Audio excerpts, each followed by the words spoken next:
Senator Carter. Present. Senator Bernard. Here. Present. Senator Peacock. Present. Senator Pope. Present. Senator Price. Here. Present. Senator Smith. Here. Here. Present. Excuse me. We have 7 Senate members. The House. Representative Wright. Here. Here. Representative Brass. Representative Cormier. Here. Here. Representative Edmonston. Representative Furman. Here. Here. Representative Freeberg. Representative Gadberry. Here. Representative Glover. Representative Horton. Here. Representative Laverdane is here. Representative Moore. Representative Charles Owen. Here. Here. Representative Robert Owen. Representative Pierre. Representative is here. Representative Shammerhorn Here. is here. Representative Selders. I have 10 House members. All right, we have quorum on both sides. First up is the approval of the minutes from the June 5th, 2023 and the August 20th, 2021 meeting. I have a motion by Representative Wright and a motion by Senator Peacock to approve those minutes. Seeing no objection, those minutes have been approved. Second item is to consider and vote on the use of the construction management at risk method for the we did that one too. Yep. For the renovation and construction of classroom, gym, and administration space at Franklin Senior High School in Franklin, Louisiana. We have some folks from St. Mary Parish here. You can come on down.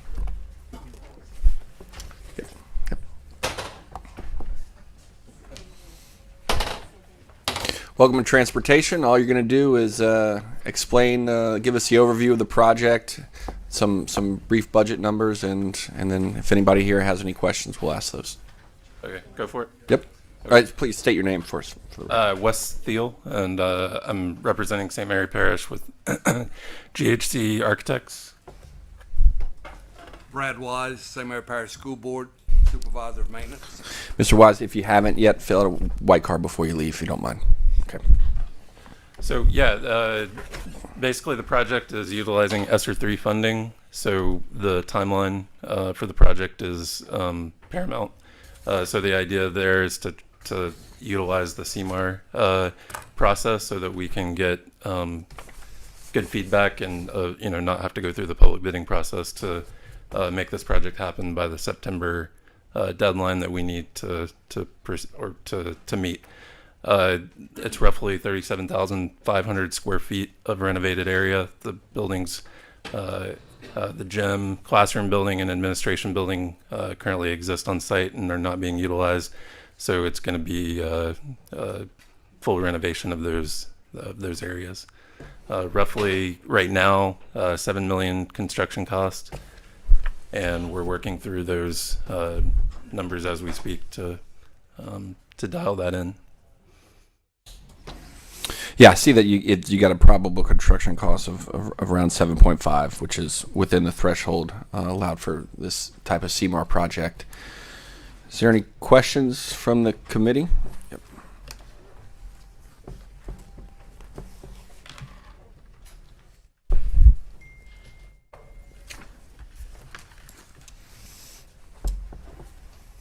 I'm sorry, Representative Gadberry, please.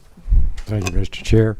This is all just renovation work, no new structures or anything like that? Just there may be a small entry, but predominantly, I mean, that would be roughly more than 2,000 square feet. But yeah, 95% of 98% of that is going to be renovation. Okay, thank you. All right, the board is clear. I have a motion by Senator Peacock and a motion by Representative Wright that we approve the use of the CMAR method for the renovation and construction of classroom, gym, and administration space at Franklin Senior High School in Franklin, Louisiana. Thank you very much. Please don't forget to fill out that white card. Thank you. All right. Want to speak or not?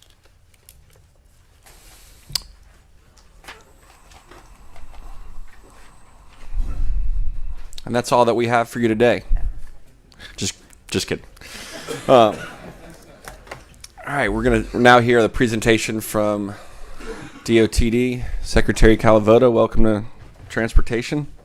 Thank you. Good to see you again. Take that one. Good morning, Mr. Chairman, and good morning, members. Eric Calavota, Secretary at DOTD. Thank you for having us today. This is an information meeting only, so you don't need to vote on anything today. That'll come up later, and I'll cover that in my presentation. So I do have a presentation for you, which I believe is up on the screen. I hope not yet. There it is. Okay. Let me first. Members, real quick, is everyone good with it? Okay. Making sure that we have this in our packets as well. Okay. All right. So first thing I'd like to start off with is a little bit of history. The Calcasieu River Bridge, I-10 Calcasieu River Bridge, actually opened in 1952 as part of US 90. It was incorporated into the interstate system to save money. It was not constructed as part of the interstate system. So we've been, the state has been pursuing replacement since the mid-1990s. It showed up as one of the projects in our 1996 statewide transportation plan. It showed up in every one since then. The most recent one was in 2015, and that plan lists mega projects in each region of the state in 4 priorities. So in Southwest Louisiana, the Priority A mega projects include widening I-10 from Texas to LA 108, which is currently under construction, I-10 Calcasieu River Bridge and approaches, and then there is a section on I-10 from the Union Pacific Railroad overpass to I-210 on the east side of town that actually only has 4 through lanes. It does not have 6 through lanes. In 2017, Representative Steve Carter, the late Representative Steve Carter, filed a bill to increase the fuel tax to fund preservation projects and mega projects across the state. That did not make it through the House, and citizens were not allowed to vote on it. And tolls were first discussed for the I-10 Calcasieu River Bridge at a public meeting that was coincidentally scheduled for July of 2017. And that's the first time we brought it up. And we did not get any pushback from elected officials or the public because they saw what just happened to the idea of increasing the fuel tax to pay for all these projects. So the overall project from an environmental standpoint goes from I-210 on the west side to I-210 on the east side. So we're covering it all in one environmental document. The public-private partnership is only what you see with the red line there, and it only goes from I-210 on the west side to Ryan Street. And so that's really the public-private partnership portion of the overall project. The rest of the project from Ryan to 210 on the east side would be covered under separate projects in the future, probably on a piecemeal basis, one section at a time. The bridge, as you can imagine, has to be built all at once. So the P3 process started out in December of 2020, where the Joint Transportation Committee authorized a P3 solicitation. And then we went through various steps of requesting letters of interest, receiving those, doing RFQ. We selected 4 teams that were shortlisted out of that request for proposals, request for qualifications solicitation, and invited them to submit proposals on this particular project. So we had a draft request for proposals issued on December 22nd, 2021. We held a number of one-on-one meetings with the different teams that were proposing on the project. It's all confidential because they're in competition with one another and they have proprietary information that they have in their proposals. We did our final RFP with all the revisions that we had made along the way on March 14th, 2023. Did our final addendum on May 26th, and we received 2 proposals for the project on June 6th, 2023. There was a third, but the third team backed out 1 week prior to submitting their proposals for financial reasons. The 4th proposer had dropped out earlier in the process. So, Calcasieu Bridge Partners was selected as the preferred proposer, And so who is Calcasieu Bridge Partners? You can see the equity members there. Plenary Americas is one of them, and that's also one of the firms involved in the Bell Chase P3. And then there's design build contractors, which are subsidiaries of the equity members. And then there are some design firms that we do business with on a regular basis listed there. And then there's operations and maintenance contractor, because there is a construction period, and then there's operation and maintenance of the toll facility during the period of the concession. There's a toll system provider, CAPS, and they tend to provide most of the toll systems for the toll facilities in the United States. And then there are a number of subcontractors, again, people that we do business with on a regular basis are among them. Part of the P3 proposal, the proposers were required to give us a design build cost. What does it cost to design and build the project? And Calcasieu Bridge Partners had an estimated cost of $2.1 billion that they submitted. The other proposal was higher than that, not much higher, but a little bit higher. Public funding that we have for the project adds up to $800 million, and you can see the various sources of that. We had a $150 million IIJA mega grant. That's a federal discretionary grant that was awarded. Several appropriations of American Rescue Plan Act funds. We intend to use the first 6 years of the vehicle sales tax revenue stream to pay cash during the construction period. No point in bonding it out right away when you can just pay cash through the construction period. $85 million in general obligation bonds are in HB2, $75 million from the Highway Priority Program, and there was a $100 million state general fund appropriation in 2022. In addition to that, there are some costs that DOTD is incurring as well, $150 million, and you can see what that's for. Environmental mitigation, right-of-way, utility relocation. There has to be a spur railroad track relocated, and so there's costs that add up, and those are in addition to the $800 million and in addition to the $2.1 billion. So that's $150 million is all coming out of the Highway Priority Program. So with that plus the 75 that I showed you before, the Highway Priority Program is contributing $225 million toward this project. There's other risk that the state faces, up to $265 billion, our estimate. Most of that has to do with delay claims. If we cannot get the railroad relocated, if the Coast Guard permit does not come through in a reasonable amount of time, there is going to be delay claims filed by Calcasieu Bridge Partners because we're interfering with their ability to get the project completed and open.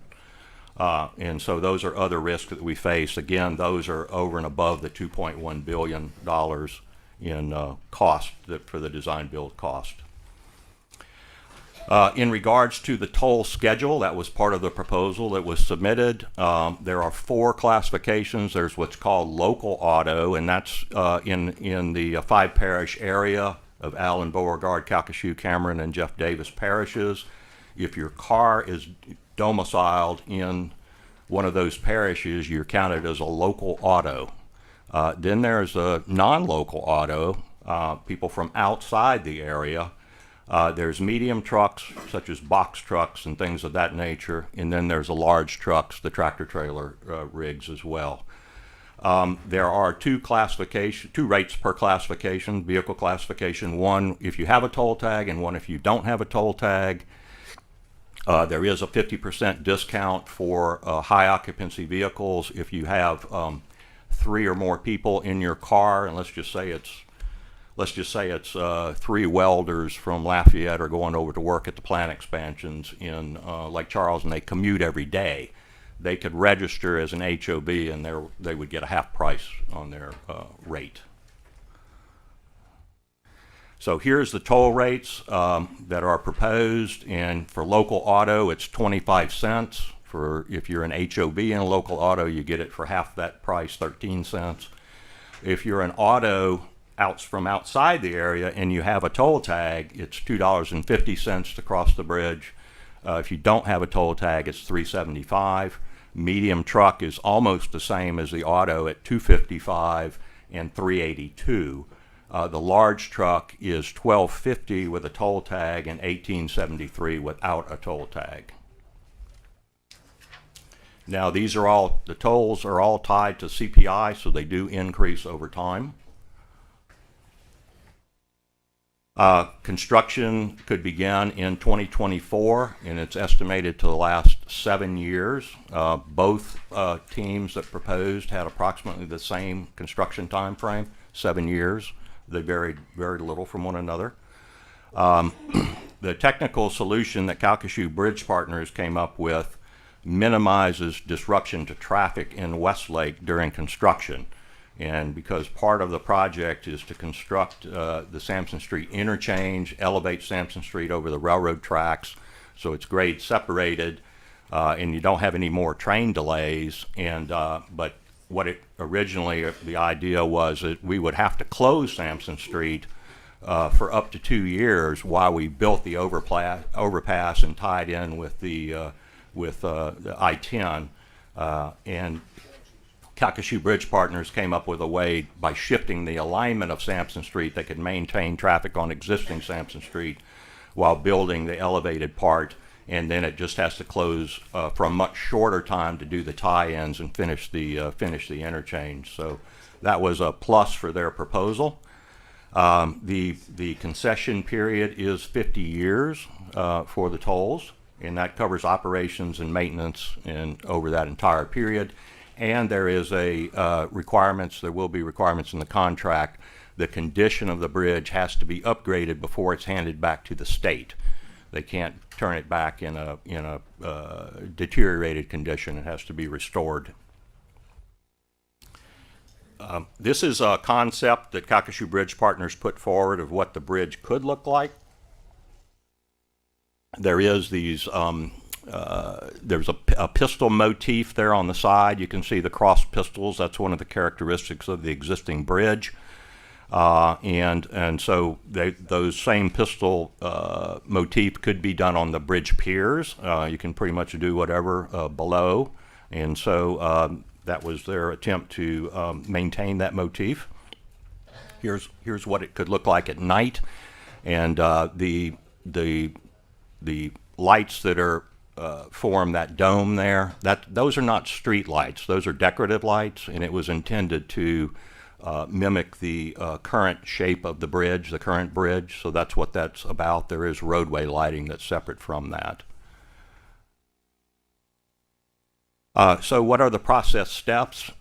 We announced Calcasieu Bridge Partners and released the toll rates on July 25th. At the same time, the same day, we delivered the public version of their proposals to, or actually they did, Calcasieu Bridge Partners delivered the public version of their proposals to all of the local governments in the area, including the cities of Lake Charles, Westlake, and Sulphur, and the parish. The following day, Calcasieu Bridge Partners delivered the public version of their proposal to the port of Lake Charles. We have received Federal Highway Administration concurrence. This is the meeting today is August 22nd. It's just an informational meeting for the Joint Transportation Committee. There is a public meeting scheduled for August 31st from 4 to 7 p.m. at the Lake Charles Civic Center. And then we will be back before you in the week of September 25th for a vote on this, because according to revised statute 48250.4, it requires your approval to move forward to contract with Calcasieu Bridge Partners for this project. And then we can execute the contract after that. Secretary Calavoda, I don't mean to cut you off real quick, but just while we're talking about this timing, where did we come up with the September 25th date? I think that was just, we can do it whenever you want to do it. We just picked that date. Okay. So Thank you. We wanted to be after the public hearing so we could assess the comments and report those comments to you, but it's your choice as to when we actually do it. Thanks. Yes, sir. There's some important context that I'd like to give you about this process. This P3 process has been a very high profile. It's gone on for over 2.5 years now, and so it's we're moving forward with that through that process. The I-10 Calcasieu Bridge is a mega project that is notable from both a national and a global perspective. We shortlisted 4 highly qualified proposers that have national and global experience to submit proposals. We received 2, as I mentioned before. Proposers, according to our advisors, which we have retained to advise the state, the proposers have expended on the order of $10 million to prepare their proposals, and the stipend that we pay is $2.75 million. Now, the selected proposer, assuming we move all the way to contract, does not get the $2.75 million, but the unsuccessful proposer will get that. Proposals included the financing, how they're going to finance the bridge, the toll rate schedules, everything that was in accordance with our very detailed request for proposals. So they worked diligently on these proposals. They had to do enough engineering to come up with an estimate of what it was going to cost them to build it and to maintain it and to operate it. And then they had to also come up with their toll schedule. So it's a lot of work went into these. Their proposal is valid through December 3rd, 180 days after submittal. After that, it would be a renegotiation on the proposal. Changes to the scope or the toll rates, it would be better if we could avoid that. These proposals were developed through a very competitive process. And so they responded to the requirements that were in the RFP, and their toll rates reflect that, and their design build cost reflects that. But changes are not advisable, although I'm going to talk about that in just a minute. And this project has support, significant federal support. We got a mega grant. There's tax-exempt bonds called private activity bonds, which allow the Calcasieu Bridge partners to issue bonds which are tax exempt. That's a provision that Congress made in federal law to help make public-private partnerships more affordable. And so that we do have approval for those tax exempt bonds. Here are the concerns that we have heard since we released the proposal. The toll rates for large trucks, that was again $12.50 if you have a toll tag, $18.73 if you do not. That may place an undue burden on local trucking companies, and so that was a concern that was expressed. The toll rates for non-local autos may impede efforts to draw tourists from Texas to the lakefront recreation area in Lake Charles. Now the gamblers will be able to bypass the toll facility because they either stop in Westlake or they go on 210 to the 2 casinos that are there. The gamblers don't ever actually use I-10 to cross the Calcasieu River.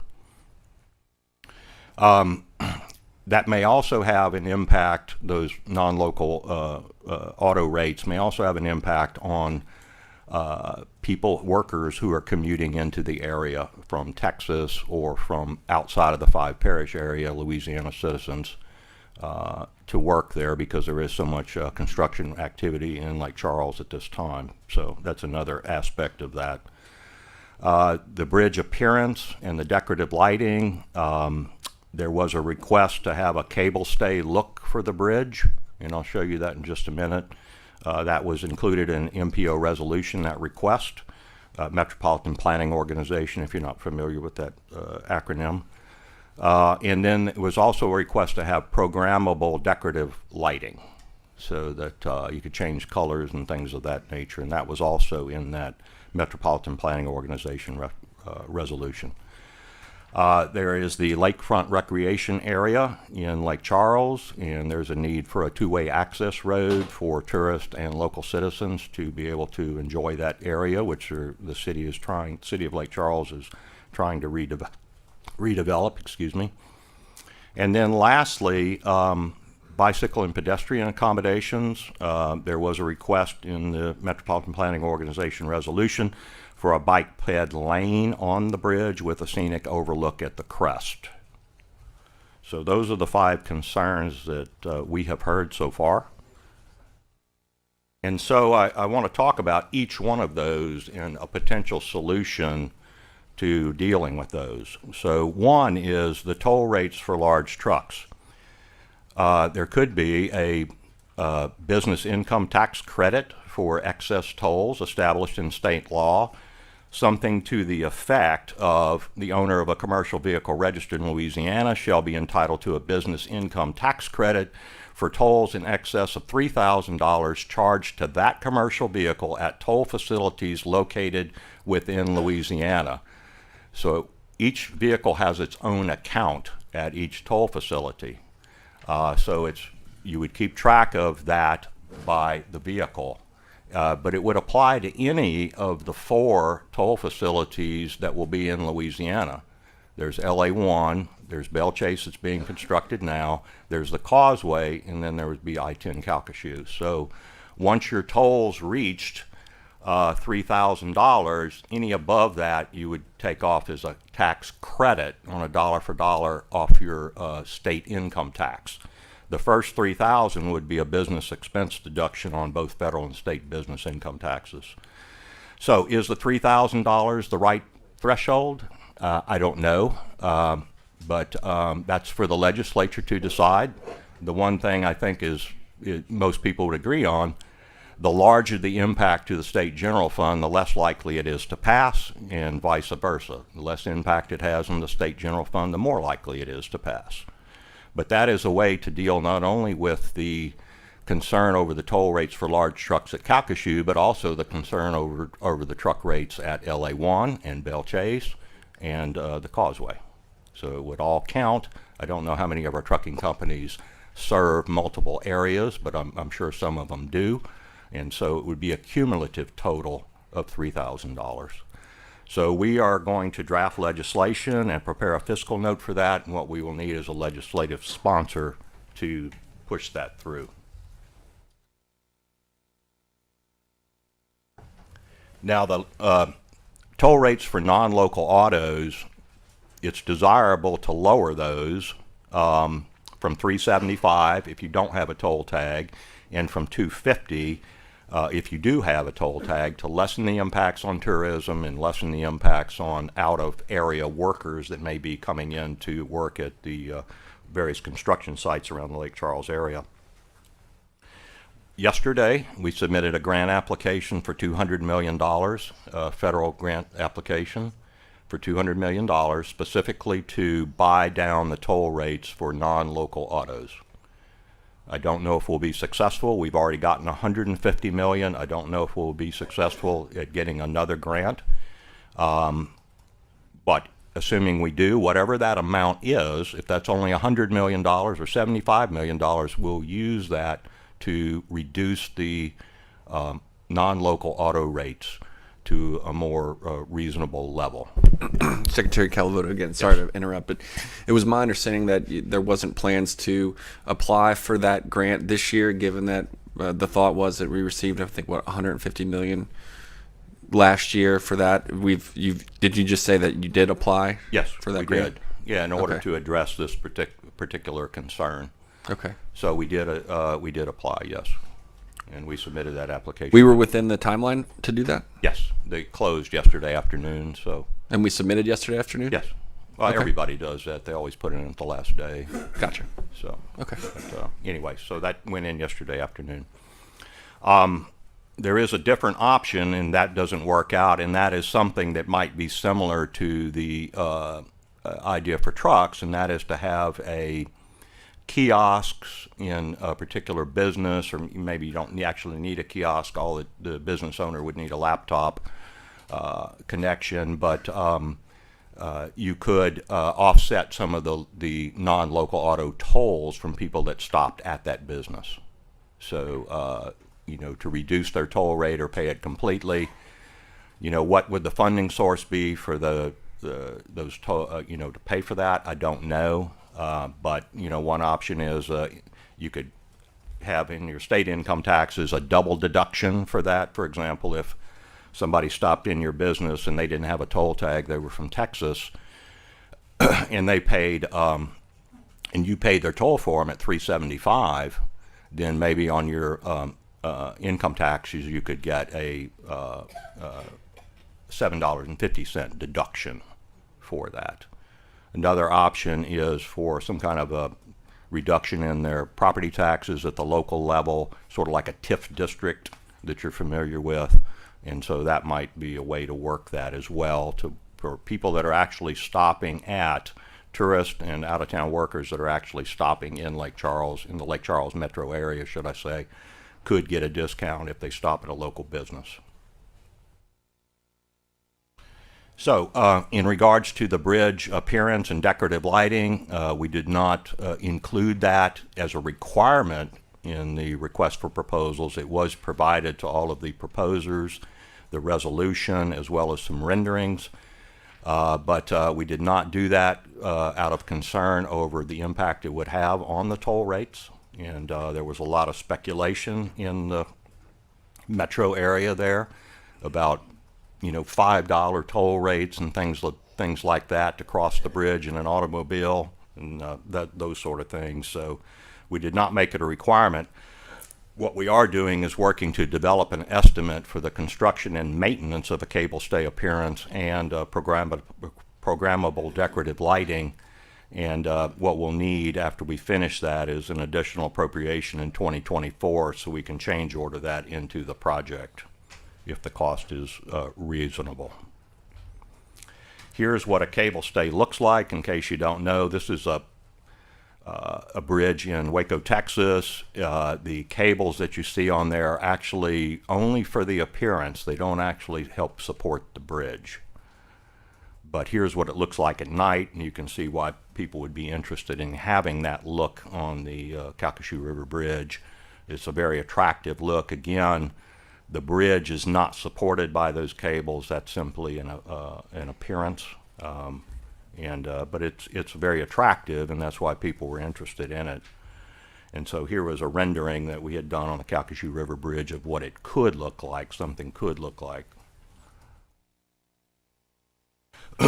Fourth was the lakefront recreational area access. Again, that was not required in the request for proposals due to concerns over what impact these additional costs would have on the toll rates. We are also working on an estimate for construction and maintenance, separate estimates for construction and maintenance of that access road because the maintenance of it may fall to the city of Lake Charles. It doesn't necessarily have to be within the footprint of the toll facility. We again will need an additional appropriation in 2024 to change order that into the project if the price is reasonable. Here's the recreational area that the city is trying to redevelop. The roadway, which you see in yellow and the bridge in orange here, is being moved to the north, closer to the railroad track here. So this white area is the existing road here. So you can see that with the new facility, there'll actually be more room in that recreational area there for redevelopment. This is a ramp. This is a ramp right here that ties into the existing section of roadway, just as the current ramp does. It doesn't have to look like that, though. That can be modified, and there seems to be enough room in here to actually get a two-way access road in here and still have the exit ramp work with it. So that's what that's about, and just wanted to point that out to you. And lastly, bicycle and pedestrian accommodations on the bridge. That's not allowed under current state law, and that it was not required in the RFP for that reason. But it was also due to concerns over the toll rates. because that is additional cost that has to be reflected in the toll rates, and so we did not make that a requirement. So we're working on an estimate for the construction, operation, maintenance, and liability of an Americans with Disability Act compliant bike ped lane on the bridge with a scenic overlook. It would require a change in state law. It would require some fairly extensive engineering and analyses by Calcasieu Bridge Partners. And then we'd have to have an agreement with local governments for the post-concession period of who's going to operate and maintain this. The state does not operate and maintain bike ped paths. So that would fall to local governments at the end of the concession period. And then based on whatever that cost is, we would need an appropriation in the 2024 regular session to change order that into the project as well, assuming the price is reasonable. So at the next meeting, the House and Senate Transportation Committees will need to vote on advancing the P3, and that's our proposal is that's the week of September 25th. That's at the discretion of the chairman to decide. If it's approved, we will proceed with the contract. If it is declined, I want to be very clear about this, the bridge will be deferred indefinitely. We will pay Calcasieu Bridge Partners the required stipend, and we will pursue a design bid build process and construct as much as we can until the money runs out. But then the project will remain there until additional money is appropriated to complete it. And I would point out, in history, there was the Veterans Memorial Bridge connecting Gramercy and Wallace across the Mississippi River. The main span was constructed and it sat for 20 years waiting for the appropriation to build the approaches. So I just want to point that out to people. There's a little bit of history. The mega grant was awarded, the $150 million mega grant was awarded based on a pledge to complete the project. And if we cannot show how we're going to complete the project in a reasonable amount of time, we're probably going to have to turn that back in. Construction inflation remains very high, and I just want to point out to you, I'm going to show you a slide in just a minute, but with a $2.1 billion project, if inflation runs at 10% for 1 year, that's $200 million more dollars you have to come up with for a 1 year delay. At 5%, it's $100 million. And I would point out too, if this does not go through, the P3 market is unlikely to return to Louisiana for a number of years because, as I pointed out, I don't know exactly how much Calcasieu Bridge Partners or the other team spent on preparing their proposals. Our advisors, our expert advisors, say it's on the order of $10 million. And they're only going to get a $2.75 million stipend, so they have lost a considerable amount of money, and asking them to come back and resubmit is something they're probably not going to be inclined to do.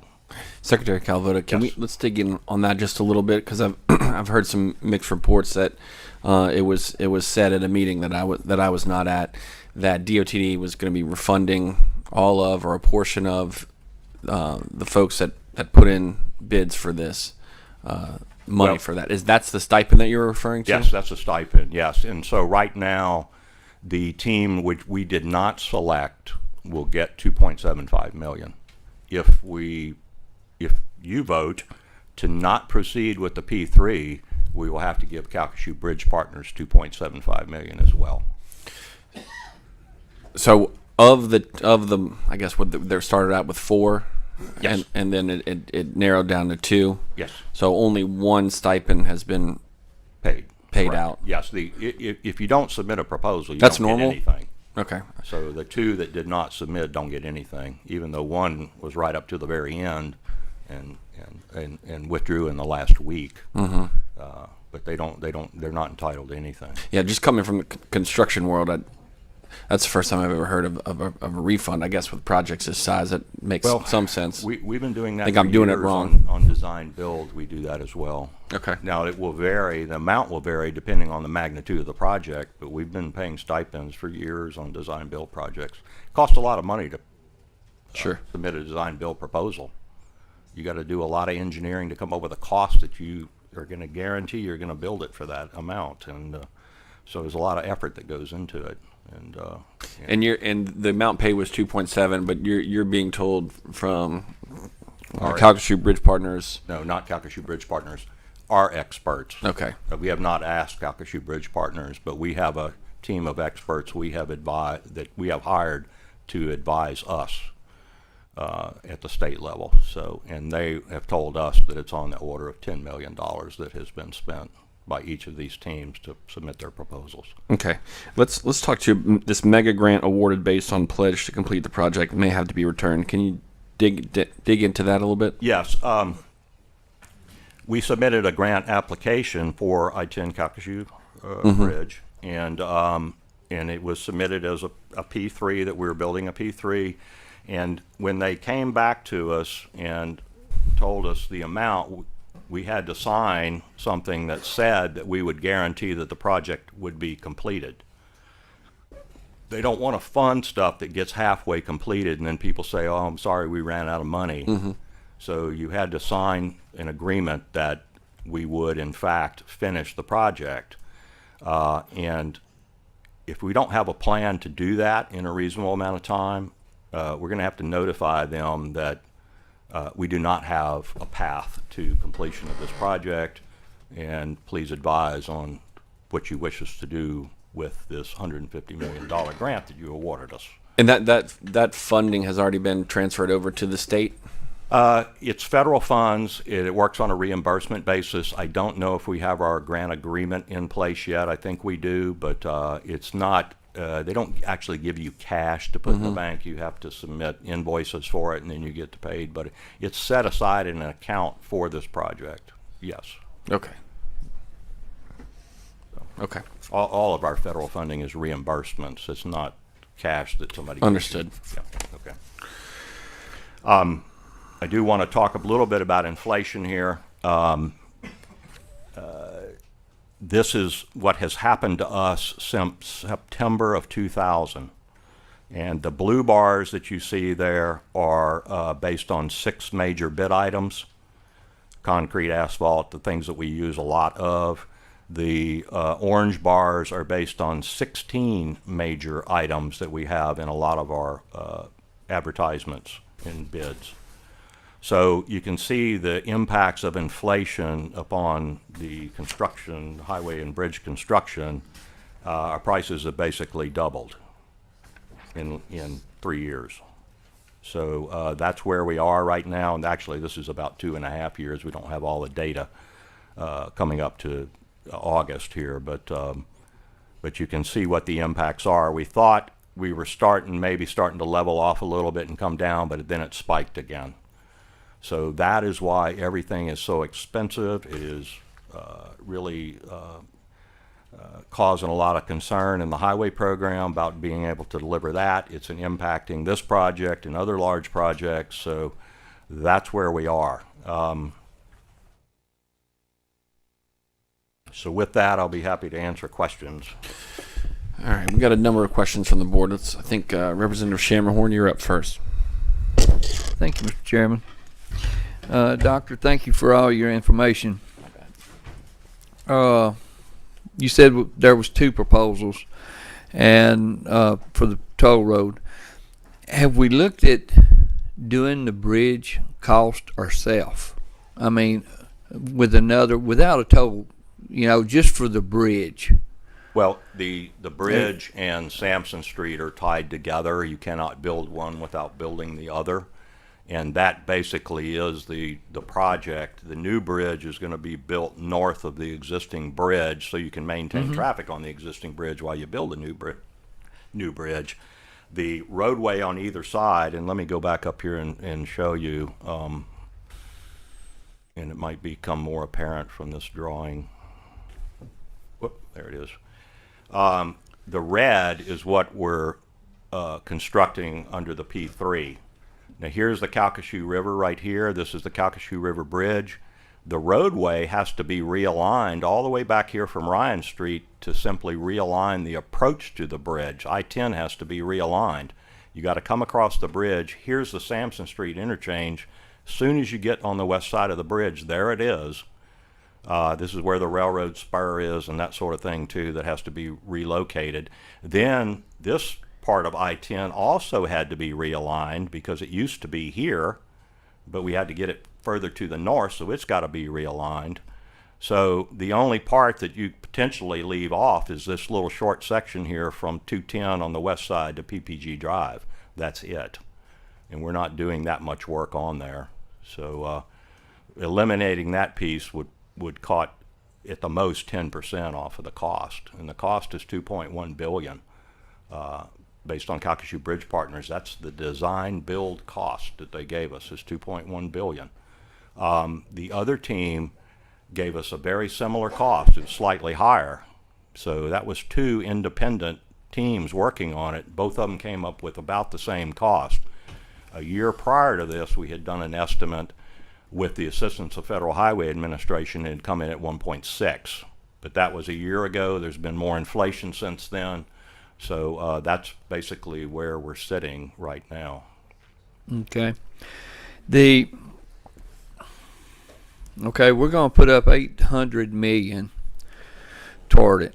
So that leaves 1.3 billion. Yes, sir. Okay.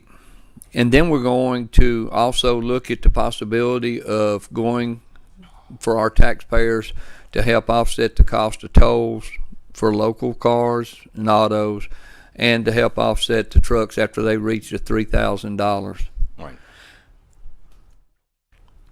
For 50 years, that could get very, very expensive to the state, is in my opinion. I think we are jumping through a lot of hoops and hoping to get this thing pushed through. But I really feel myself that it needs to be pushed back and looked at. There's got to be other ways to do it. Look, we just blew over $1 billion in the last few minutes of session. You know, we could have used that money on infrastructure, true infrastructure, and it went to pet projects. You know, I just do not agree with trying to toll everybody that's coming into Louisiana, all of our residents, and then putting it back on our taxpayers to help offset some of these tolls that I don't know where your contractor's from, but all this money, once they leave, is going to be leaving our state. You know, I just think that we really need to look at this a lot deeper and a lot more planning. Yes, inflation's going up, but hopefully since the COVID is out and gone, everything is going to get back up to normal and inflation rates are going to come down, in my opinion. So, you know, jobs created are what we need. And it's just sad to see that, you know, our taxpayers are going to have to take a double whammy, you know, from paying a toll and then offset by, you know, coming out of the general funds and stuff like that to pay the tolls. That's just my opinion right now. I may want another bite here in a little bit. All right. Thank you. Well, I in response to what you say, I would say, as I mentioned, if we do not proceed forward, the bridge is going to be deferred indefinitely. There is no way to close that gap. As I mentioned, we tried the gas tax increase, didn't even get out of the House, much less let people vote on it. So Belle Chase and Calcasieu were both pursued as P3s. That's all we heard about for years and years. In Texas and Florida, here's what they do. In Texas and in Florida, we don't need to raise taxes. In Texas and Florida, here's what they do. Okay, well, that's what we've done. So that gap is not going to be closed. And I should point out, too, that since the members here are from various parts of the state, it has been suggested to me that we simply fill the gap out of the highway priority program. And what that does is take projects out of everybody else's district in order to pay for fill in the gap here, because there is no other source of money to fill the gap. And you know, what we proposed here is $950 million in public funding, $800 million that goes toward the design build, that $150 in retained cost, $225 of which is coming out of the highway priority program. So that's almost $1 billion in public funds that are going into this. The toll rate for the local people is extremely reasonable. The medium truck rate I found to be extremely reasonable.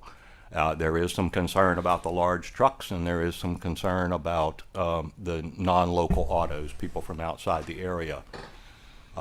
Keep in mind, the proposal that I put forth about the tax credit is only for Louisiana trucks. When our trucks go to Texas and Florida and they pay tolls, and by the way, Mobile, I-10 Mobile is going to be back as a toll facility too, and they'll be paying in Alabama as well. They're not concerned about Louisiana trucks. We're concerned about Louisiana trucks, so it would only apply to Louisiana trucks. It would not apply to out-of-state trucks. So, has there been a study on the impact on 210, what it's going to create? Because, look, these out-of-state trucks, they don't mind taking another route to keep.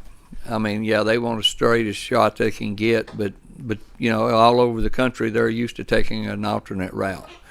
So, has there been a real true impact study on what it's going to do to 210? Because I can see it's already getting loaded up with traffic, and hey, it's just part of it. You know, they're going to go around. In proposing the toll rates, both teams looked at diversion, and they set their rates.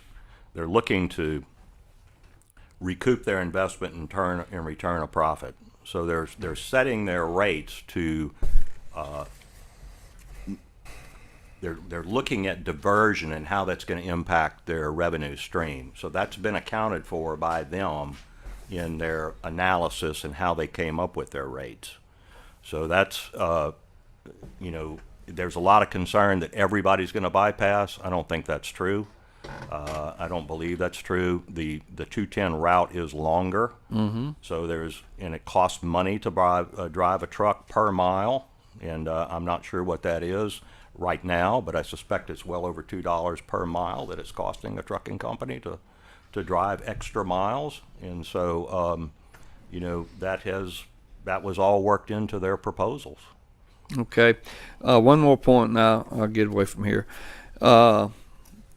The private bridge company, they will be able to sell bonds to help offset their cost, you know, to raise funds. Yes. The state of Louisiana can't sell the same bonds to raise. How would we pay them back? Well, there you go. I mean, I've just a question I had to ask. I mean, No, I understand. You know, I mean, look, yeah. look, Sunshine Bridge. I mean, it's just like financing the bridge. Okay. It is. Sunshine Bridge You know? was done as a publicly run toll facility, and Crescent City Connection was done as well. But Yeah. you have to have a source of money to pay the bonds back, and that's where the tolls come. Well, in. that's where the state of Louisiana would start paying it back. You know, what's the difference between the state of Louisiana financing it for 50 years or a private individual financing it for 50 years? If the legislature would have agreed and people would have voted for it, we could have sold bonds and financed it with gas tax revenues if that additional tax had passed. Otherwise, you're in capital outlay. There's, you know, I don't know how much debt capacity there is still in capital outlay, but, you know, where would you get the money from to pay that? It's just be part of the program. You know, it'd be dedicated. That much money would be coming out of the general funds or capital outlay. Well, that's you what know. we have now with capital outlay is, you know, and there's only so much P1 to go around, and you know, there's way more P5 than we can ever possibly convert now, and to add more P5 in there and believe that it's somehow going to be converted to pay these bonds would be, I think, a very challenging thing to do. Well, hopefully capital outlay is going to get a relooking at. Okay, it needs to be restructured, in my opinion. So, but thank you for your time. Yes, sir. Thank you. Thank you for your questions. Vice Chairman Wright. Thank you, Mr. Chair. Thanks for coming, Secretary Calavota. Representative Shammerhorn hit a couple of questions I had, but I did want to go through a few things from the presentation. I don't know why I feel to mention this, but you know, I'm in Covington. Chair's in Covington. We've been paying a toll for 50 years just to have the pleasure of going to New Orleans. So I get it. You know, probably pay the biggest toll of any part of the state. So I get the whole toll aspect and how things work. But there's just always been something about the idea of tolling I-10 right through the heart of the state. You know, we're a logistics state. You know that more than I do. So that's a lot coming through. And I think the other part about it is, I mean, I could be wrong, but I understand 2 sitting presidents have come to Calcasieu Parish and said, we're going to build this bridge. And the idea that we got to go this route just, I don't know, causes me concern. I do think it's amplified by the idea we just spent about $2 billion as a legislature, and certainly the toll idea came about when it didn't look like there was a path forward, and I understand that. And you know, I've talked to legislators from the area about that. You know, I kind of get that, but it from the start, I'm just going to tell you, like, I'm just sort of skeptical about, have we gone through every option? Have we really kind of considered long-term policy? I understand what you're saying about the gas tax. You know, I'll just say this: that was one proposal in 2017. It was not a good proposal. God rest Carter's soul, I love him, but there was some other things that, you know, realistically could have been done, and I've not seen a realistic proposal to fund stuff from the administration or other legislators since then. So I don't think that conversation's over with. I think we did show a willingness to change some things with the vehicle sales tax, and of course the federal legislation and money started coming down, so that changed some things, at least temporarily. But you know, we still need to revisit that question, and I think I don't know that I'm prepared to accept, like, oh, that's the answer. I think there's others, and that we need to really think about that. So just putting that aside, I want to clarify. I think I heard you say to Representative Shammerhorn, and definitely during the presentation, so it's $2.1 billion. We're putting up $800 million. That the $800 million is part of the $2.1 billion, or is that in addition to the 2.1? No, that's part of the 2.1. Part of the okay, gotcha. Thank you. I want to make sure we got that. The alternate route question, that is something that I'm sort of intrigued by. I remember reading a article years ago about the Panama Canal and the expansion and all, and you know, they set their rates with the idea of just below what it would take to go around Africa or South America to get to where it needs to go, and that's smart. I get it. I think Southwest does that kind of thing. I just think I'd love to kind of see some of the studies or data on that, whether it be 210, whether it be people coming through the state, going other places. I just think that's a real intriguing question, because we definitely don't want to have two things. We don't want to have a whole bunch of trucks going over 210. I mean, I'm on 212. I'm on 112 right now. We get more trucks, I promise you, than anybody coming through Covington and St. Tammany. It's not a pleasure. Look, commerce is good. I love truckers, don't get me wrong, but we don't want, in crowded places. So I think the next question would be, like, if you're a long-term truck driver, you're going to California to, I don't know, Jacksonville. I don't know. There's all kinds of, like, what's the pain point at which you move someplace else? And you're like, hey, I'm not going to pay this on a daily basis or a weekly basis, whatever. I think I know you all are the administrative experts, but I think this committee needs to have some idea of what that looks like and know that before we make some decisions, if that makes sense. The proposal fee standard for P3s, is that a standard practice to kind of reimburse proposals? I mean, that is done in every P3 around the country. Okay. I mean, it makes some sense. I just was kind of curious. I mean, I know Do that for design builds too, as I mentioned. Okay, good. I think another part besides the alternate route part, you mentioned there was a design build estimate, perhaps DOTD, in the past. I think, and we can go back to, we can look at that after. I'm just trying to get through some things and then eventually have a conversation. Alternate proposals. So apparently there was one DOTD did what you said, 1.6. That was with independent Federal Highway Administration people came in, and that was done August a year ago, 2022. Okay. And so they did it, and they came up with an estimate of $1.6 billion. Right. And so that's basically using private proposals for other projects and common industry cost estimates? data that was available up to that point is what they were using. Okay. All right. Gotcha. Couple more things related to this. One, the height of the bridge and the maritime or the Coast Guard permit part. I know that's been part of this conversation. It looks like from the, at least from the numbers I've seen and the pictures, the height of the bridge is going to be lower. I've heard mixed information about taking care of maritime related or industry interests behind the bridge. And of course, we need the Coast Guard proposal. I think, has there been work done on that up to this point? I think you and I talked briefly about the idea of mitigating some costs for industries back there. Right. What does that look like for the state?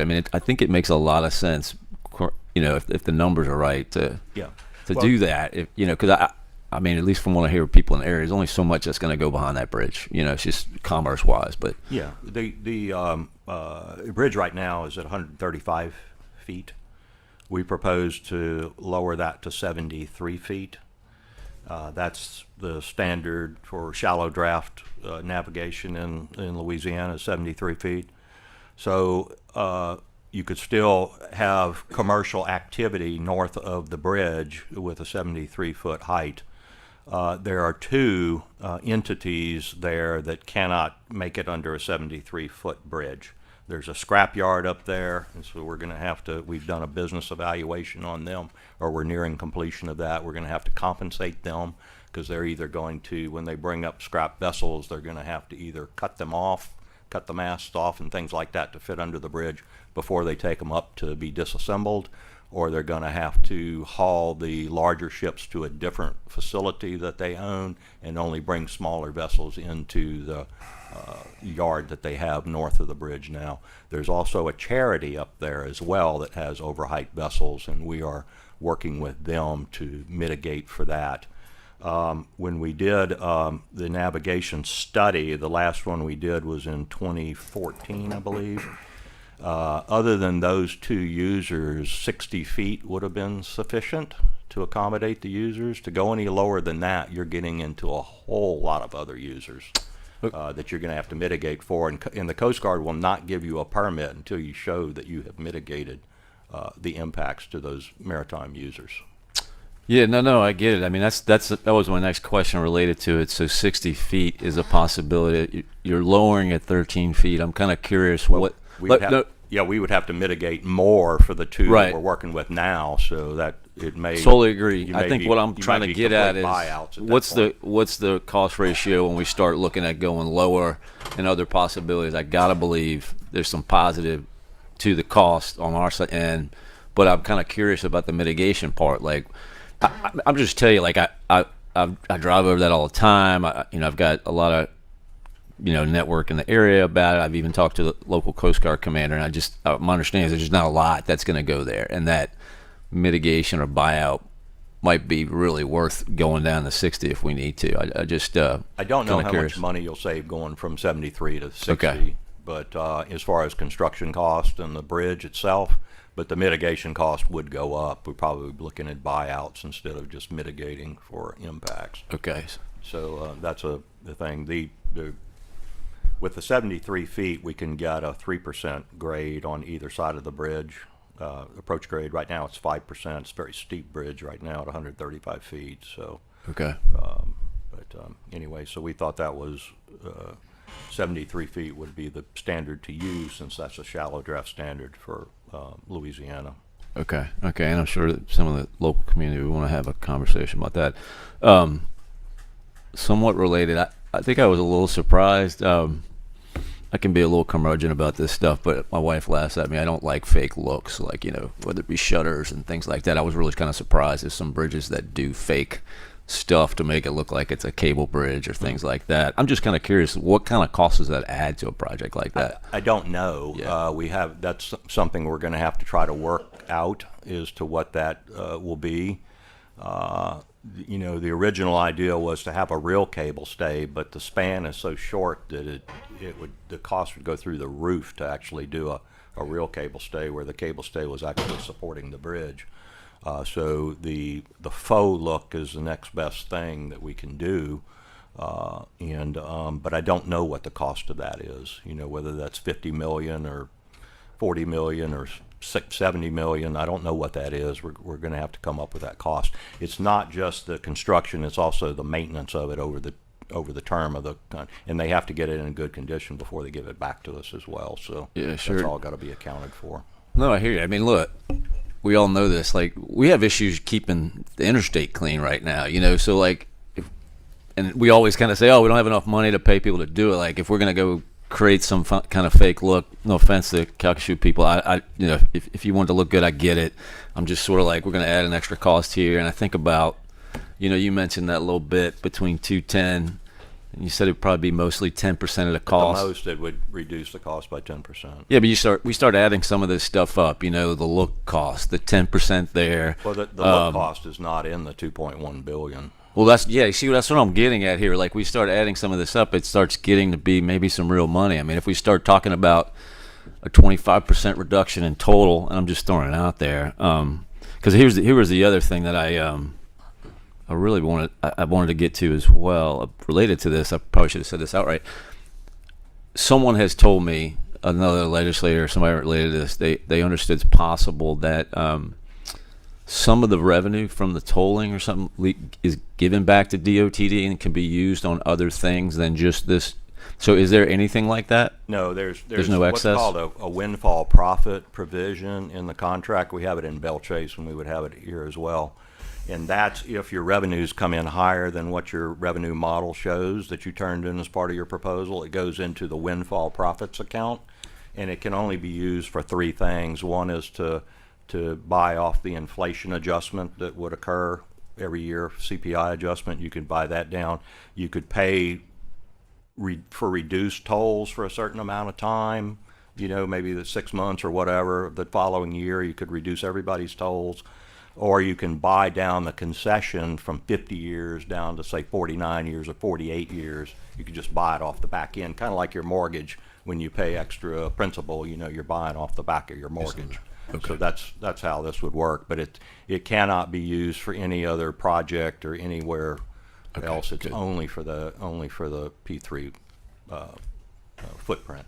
Okay. No. Excellent. Well, yeah, that's everything. Thanks for answering the question. Thank you, Mr. Chair. Okay. Thank you, sir. Thank you. Before I go to the next one, Secretary Calabota, the owner's verification, the owner's rep that's going to be in this project, it's my understanding that there's been 4 that have applied for this or submitted some proposals. Would you know, is that true? One of my staff will have to come up and answer that. That's for inspection. That's our inspection, because we want to make sure that the bridge is built the way we want it built, because even though it's going to be under somebody else's control and they're responsible for the maintenance for 50 years, it's eventually coming back to the state. So we want to make sure that it's constructed the way we think it should be. be. Assuming this moves forward, if we can we could talk offline, just figure out when a timeline for that selection would be. Yeah. Okay. Senator Bernard, you're up next. Thank you, Mr. Let me get you. There you go. There we go. Thanks. Thank you, Mr. Chairman. I'll be real quick. I really expect Senator Abraham and Senator Stein back there to introduce legislation to have Natchitoches Parish residents pay a toll whether we go over the bridge or not. That's what I'm looking to happen from them. May not happen. But I'm just curious, the 7-year time period that you talked about, is that more of a random or a realistic time of completion? Is that based on supply chains and all the increase in costs? Where does the 7 years come from? The proposer, that's similar to what we thought too before we even got any proposals. It's a very complicated construction sequencing that has to go on here, and there is a contaminated area in Westlake as well. That one of the reasons why the environmental document has drug on for so many years is because we were trying to find a way to go around, go over, or stay above the contaminated area. So that's a concern as well. But there's a construction sequencing that has to be done with the Sampson Street interchange to make this all work together. And keep in mind too that while the Calcasieu Bridge Partners has done enough engineering to come up with a cost. They don't have a set of construction plans they can just hand to a contractor tomorrow and tell them to go start building it. They still have to do the detailed design work that comes up with the construction plans. And then we still have to get, while they're doing that, we're going to get that rail line relocated, make sure utilities are out of the way, purchase the rest of the right-of-way we need to purchase, those kind of things. So that's that's why it takes 7 years. But it's a massive project. It's complicated from a construction sequencing standpoint, and there is the further complication of the hazmat area. Okay. And just a question from somebody that's far away from this bridge. What is in summary, what is the actual condition and projected longevity of the bridge that's there now? Well, it's got a very low bridge rating. It's safe. If it wasn't safe, we would close it, or we would load post it at least and not allow any trucks to go over it. So it's still safe, but we have had to do a series of repair projects on it over the years. We cannot keep band-aiding this thing together. So, it's going to come to the point where we're going to have to spend serious money to rehabilitate it. And I'm talking like $100 or $200 million to rehabilitate it, to keep it in service if we don't have a timeline for when this thing can be replaced. If we don't do something relatively soon, I think we're probably, it'll get to the point where we're going to have to load post it. And I've been very reluctant, and I've been trying to preach that for years and years and years about the interstate. Once you start load posting interstate bridges, I mean, you talk about impact commerce in a negative way, that's going to cause real problems. But that's, probably where we're headed in this country. I don't want it to happen in Louisiana, but I suspect we're headed that way in this country. And, there's been some catastrophic collapses on the interstate system, as you have probably read about in years past. But so anyway, we don't. Thank you, we don't sir. want that Thank you, happening Mr. here. Chairman. All right, thank you, Senator Bernard. Representative Edmondson. Thank you, Mr. Chair. Thank you, Dr. Calavita, for being here. My question was so far back, I'm going to try to remember what I was going to ask.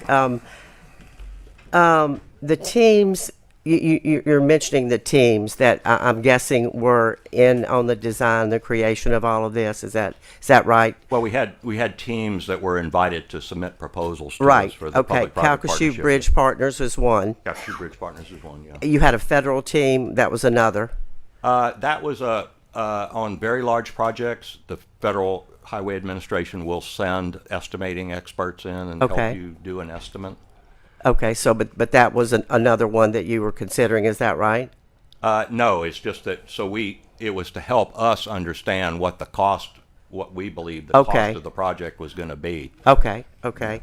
And then your team, that was a separate entity. When you talk about your interagency, you had a Yeah, we have a group of people inside of our Right. in DOTD, and we have some experts from outside that we have retained that have expertise in public-private partnerships. okay. So we So do is it have- safe to say that what you just described equals the Calcasieu Bridge Partners, and it's two different entities that were having input? Is that correct? No, the federal highway people that came in and helped us with the estimate. Okay. At 1.6 billion. There was two private teams. There were four private teams that were invited to submit proposals. One of them dropped out fairly early in the process, leaving three. Calcasieu Bridge Partners was one of the three. There was two others.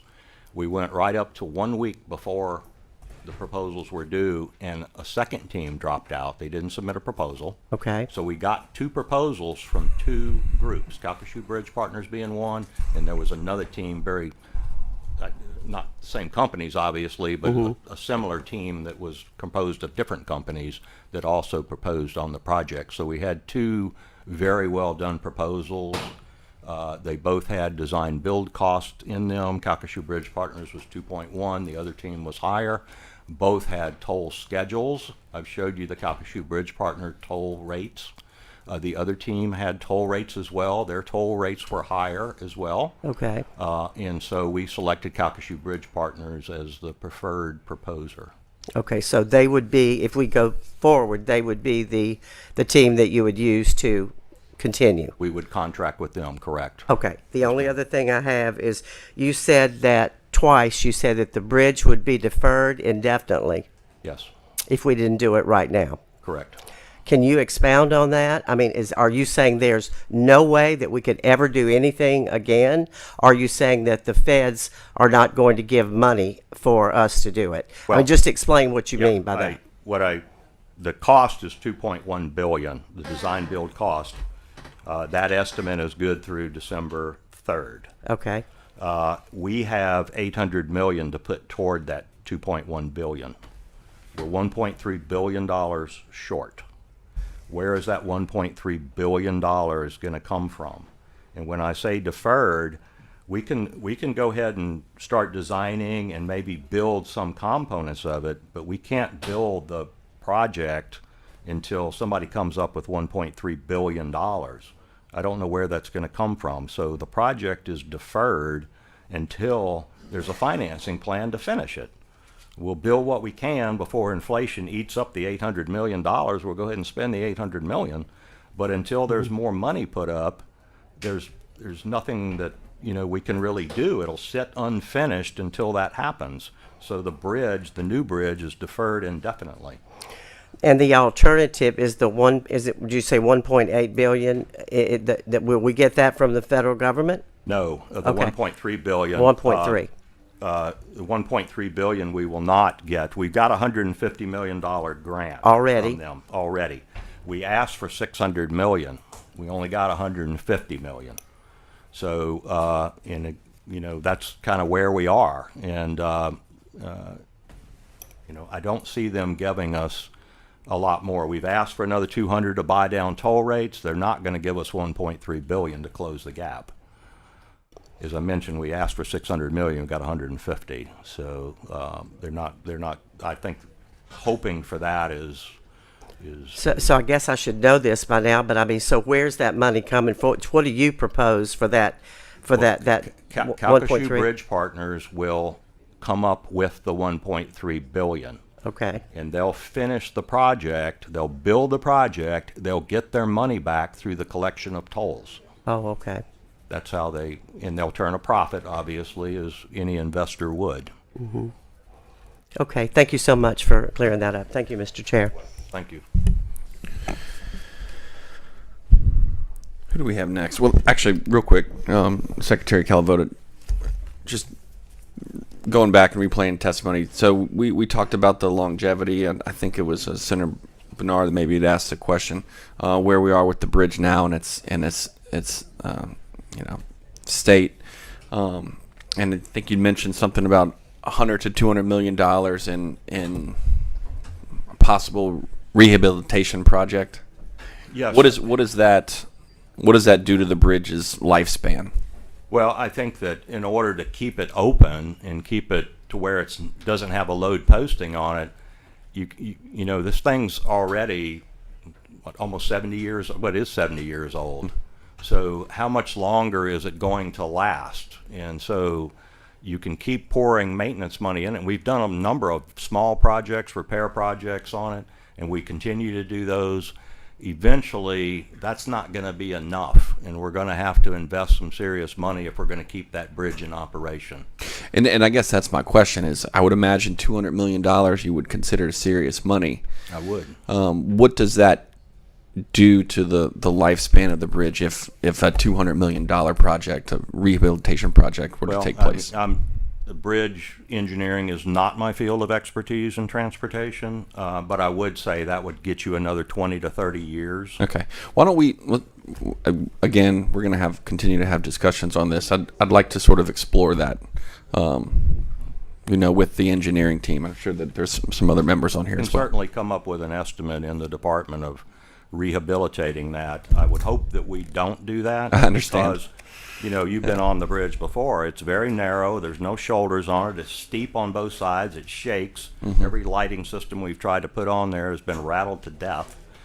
But, if there's no money to build the new bridge, then what are you going to do? Yeah. You have no choice but to try to maintain what you've already got. Okay. All right, Representative Owen, you're up next. Thank you, Mr. Chairman. Thank you, Dr. Calavoda. A couple of quick questions. One is probably too early for this question, but as you were talking about the fees that are charged for locals and non-locals, how would that mechanically work? You have to drive up with your rent statement, or No, you for the toll tags, you just have a tag in there, and you just drive under the gantry, and it reads your tag. So you establish an account with the toll authority, and they usually will put some amount on your credit card so that you're not getting 1 million credit card transactions for 25 cents each. They may bill your credit card initially on the account to set up your account at say $50. So you get a one-time charge on your credit card account for $50. Then as you keep passing there, if you're a local user, it's charging you 25 cents every time you go. So when your account balance gets down to, let's say, $15 or something, then they put another $25 or another $50 on your credit card. will there be a cash option? No, there's no cash option. If you don't have, there's no toll booths. It doesn't work that way. It's all electronic. So if you have a tag, you got an account with the toll authority, you just go by, and at full speed too. You don't have to slow down or anything. You go at full speed. And if you don't have a tag, there's a picture taken of your license plate. That's then looked up in a database as to who the owner of that vehicle is, and then they get a bill in the mail. So it always costs more if you don't have a tag, because there's a lot of So administrative a guy driving from El Paso just happens to come through, and he's going to get a picture, and he's going to get a bill in the mail? Yes. Oh, wow. Well, you've been to Texas, haven't you? Oh, yes. Okay. Well, I've been over there too, and I got a bill. Yeah, I thought those were speeding tickets, though. No. I'm Something else, I guess. I'm talking about tolls. Oh, yeah. I mean, Yeah. I got one. As a matter of fact, I was kind of surprised the last time I went to Dallas, and I didn't get a bill for a while, and I thought, oh boy, when I go to get my license renewed in Louisiana, I'm going to get rejected because I've got this unpaid bill in Texas. But it finally came after about 3 months. I got it in the mail, and I wrote a check and paid it. But that's how it works. There's almost nobody doing cash collections on tolls anymore. It's almost all done electronically. Okay. Now, is there anywhere else on I-10 that's currently tolled, anywhere in the United States? Not yet, except there will be one in Mobile. Yeah, I heard you mention that earlier. Yeah. Okay. Something I was not keeping up with you on about the grant, the $150 million grant we have to do. Had a recent hair fire to apply for another additional time on that. Can you illuminate that for me? Well, what it was done, they gave us the grant. We submitted it as part of our overall P3, so we had a way where we could show how we could get the project done, because it was a public-private partnership, and the private partner would make up for the gap in funding that we did not have from public sources.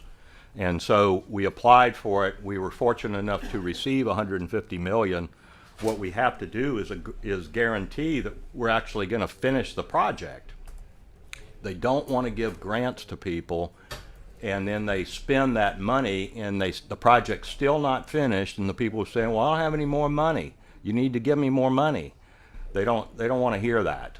So what we would have to do, if there's no path to completion of the project, we're going to have to write a letter to US DOT and tell them that we don't have a path to completion of the project. We have this $150 million grant. Please advise on what we should do. And they will make a decision about whether to return it or not, whether we have to return it or not. There's a deadline for us telling them that? Is that come and gone real quickly? I'm professionally obligated to tell them Of course, yeah.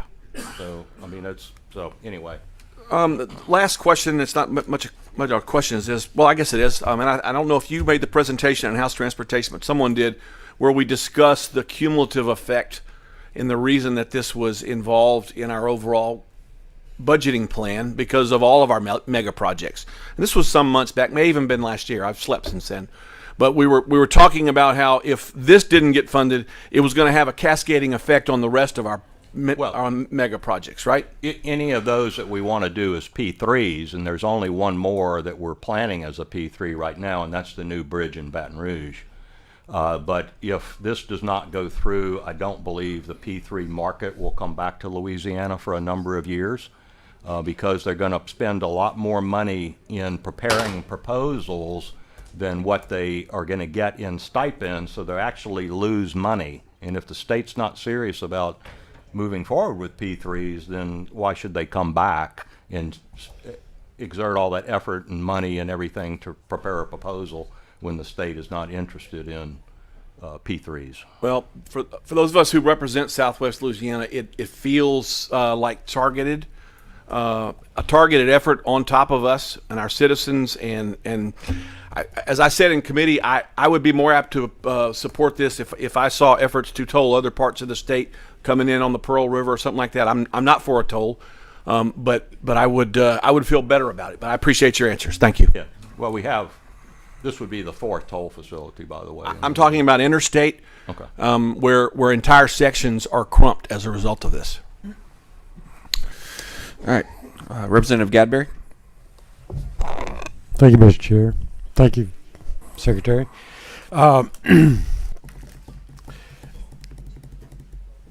Can you pull up the plan view again? Yeah. Well, I think it was on page 3 or something. can. While we're doing that, I have the same concern that Representative Shammerhorn had as the 50-year payout. Mhm. That's astronomical to me. I mean, it's 50 years is 2073, 2074. I mean, that's Yeah. that's a large payout. But Most P3s are in the 30 to 50 year range, or some that even goes longer than that. But also, is FHWA or the federal government contributing to this? Not just through the grants, but typically we have a 80-20 payoff or we 90-10. outside of the discretionary grants, there's only a certain pot of money we get each year. It's called formula funds. It's distributed by formula, and we're putting $225 million of that toward this project. That's typically in the highway priority program, and so $225 million out of the highway priority program is dedicated to this project. So, being a student of bridge engineering, the interstate system was conceived for the movement of the military back in the day. So, if the federal government wants to continue to have the interstate system to move the military on, I think the federal government ought to participate 80-20 or 90-10 on this project.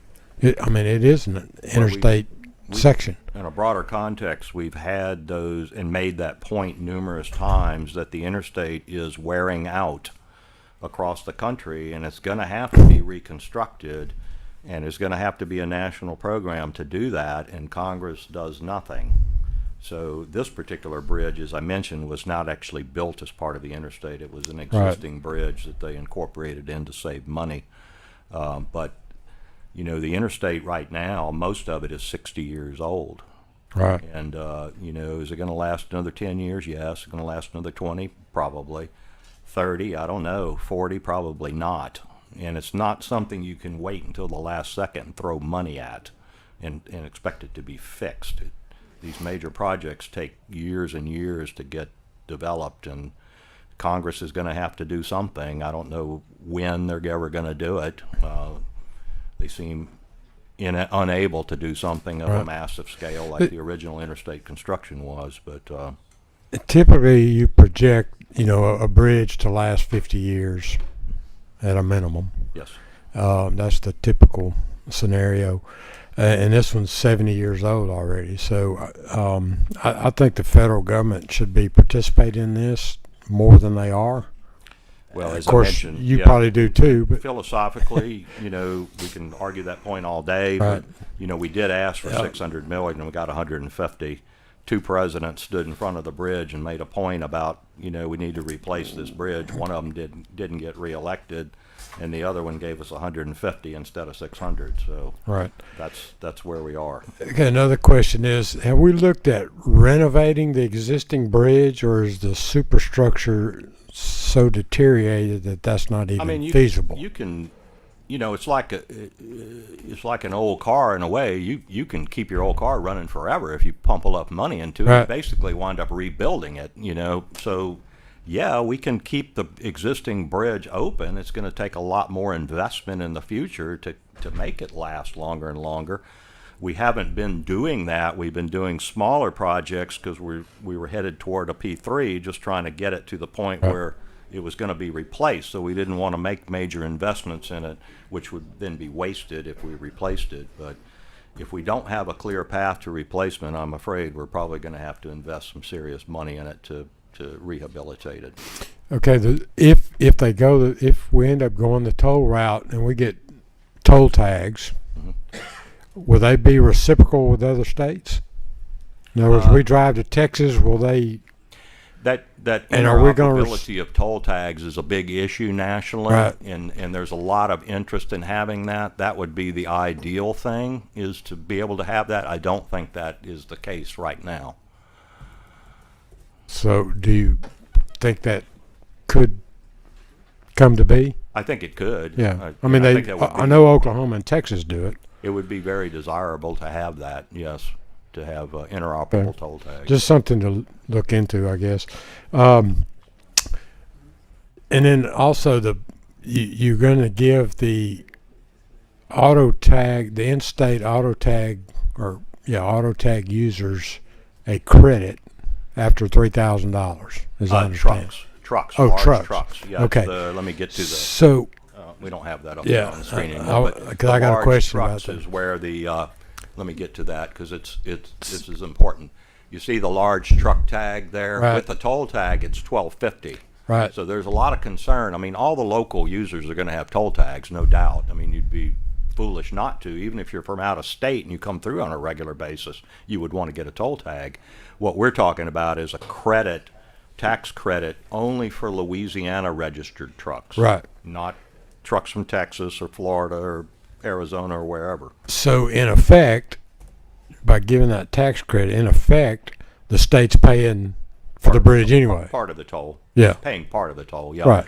The just for everybody's edification, I don't have a breakdown by classification, but we did a video study over there of license plates.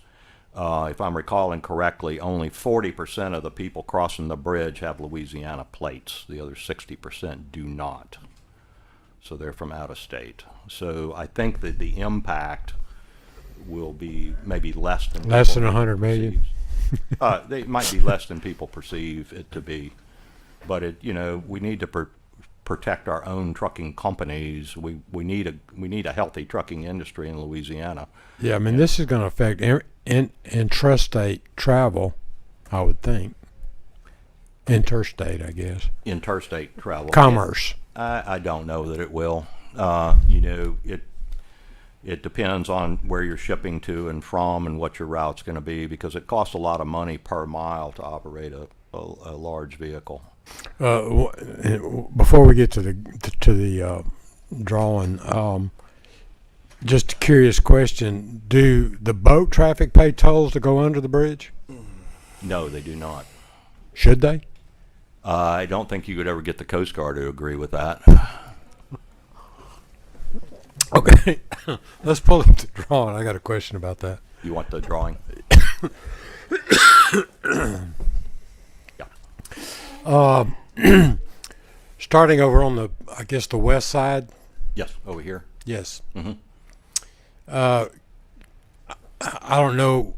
Just looking at that, I would think it'd be good to investigate, and maybe they did investigate that, to go a little bit further north and align more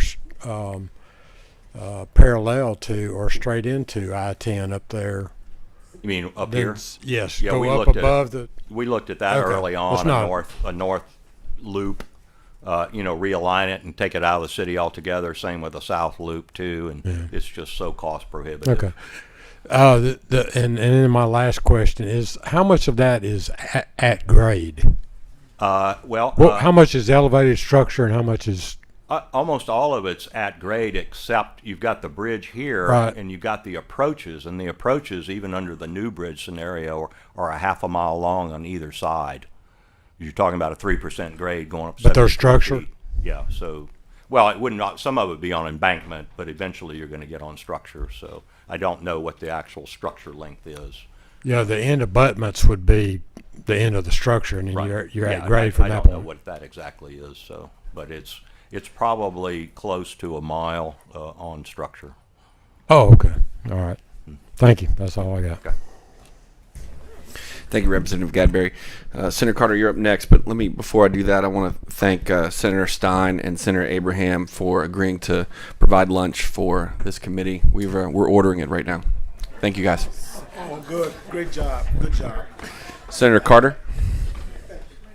Thank you, Mr. Chairman. Thank you, Mr. Secretary. I'll be brief. Yes, sir. You mentioned that there was a study of the license plates and about 40% were local. I believe so, yeah. And I want to pick up right there. Have you done any polling or anything like that to get a sentiment of how the locals feel about the tolls?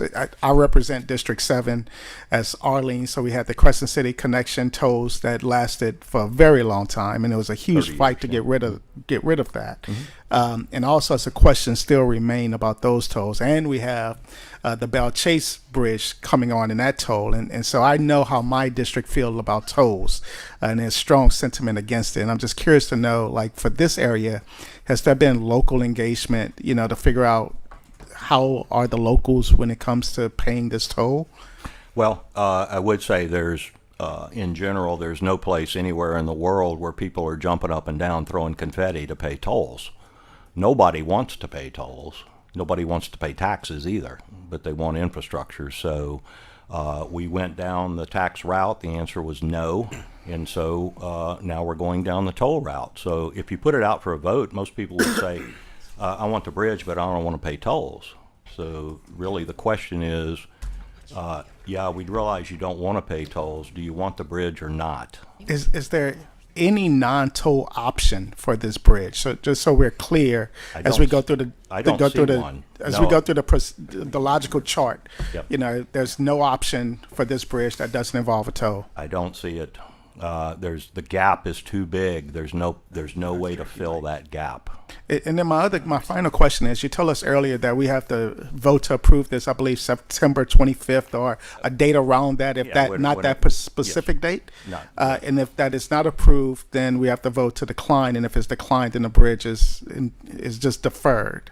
Correct. And I guess my question is, what is the deadline for us to make that decision? If it's not technically September 25th for us to have that meeting, when is the deadline for us to vote as a committee to make a decision, yay or nay, one way or the other? Well, we have until December 3rd to close the deal with Calcasieu Bridge Partners. So is there a way to extend that in any way whatsoever? I don't think there is, because they've got quotes from contractors and stuff and suppliers for material prices and all that are good through that contract date of December 3rd.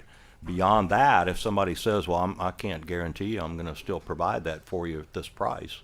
So just so we'll be clear in terms of our decision-making responsibility, that it may not be by September 25th, but by December 3rd, we need to vote one way or the other. Need a little time in there to actually do execute contracts and stuff. So sure. And one final question I have is, the 0.45 is set to roll off. The sales tax is set to roll off, I believe, in 2025. Yeah.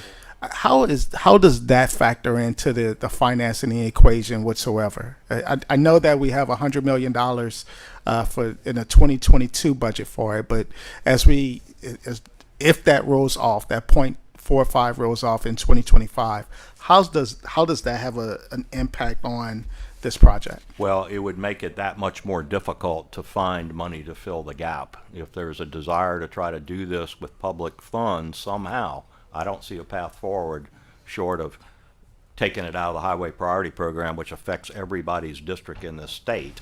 And I don't think people are going to want to do that. But other than that, to try to find money, you're gonna probably wind up with a hole in the general fund that you're gonna have to deal with when that 0.45 rolls off, because that's $400 million a year, if I'm recalling correctly. And your answer you just gave contemplates there being a toll. So, yes. It was. So I guess the 0.45 rolling off with a toll, without a toll, does it matter one way or the other? No, Doesn't matter. It doesn't make any difference. It wouldn't make any difference to the project as a P3. If you try to do it as without a P3, it's going to make it even that much harder to do it. That's all the questions I have. I do want to pick up something that Representative Owens, he asked questions about. It has to be a credit card option or something like that. It's no longer a cash option. Well, I mean, you could go in and set up your account with cash if you wanted to at the tolling authority, but as far as stopping to pay cash at a toll booth, it's not going to have any toll booths on it. None of the modern toll Not booths. everyone has credit cards, checking information, checking account No, information. but you know, you can set it up with cash if you want to. Okay. Just go into the customer service center. There'll be two, one on the west side of the river and one on the east side of the river, and you can go in there and just set up your account.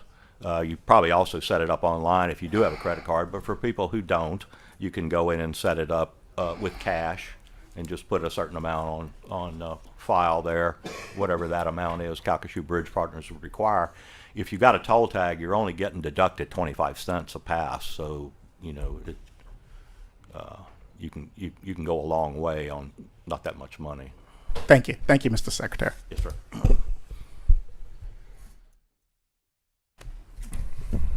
Thank you, Senator. Representative Cormier, you're up next. Which contract, or do we know yet, will handle the demolition and the construction of the bridge?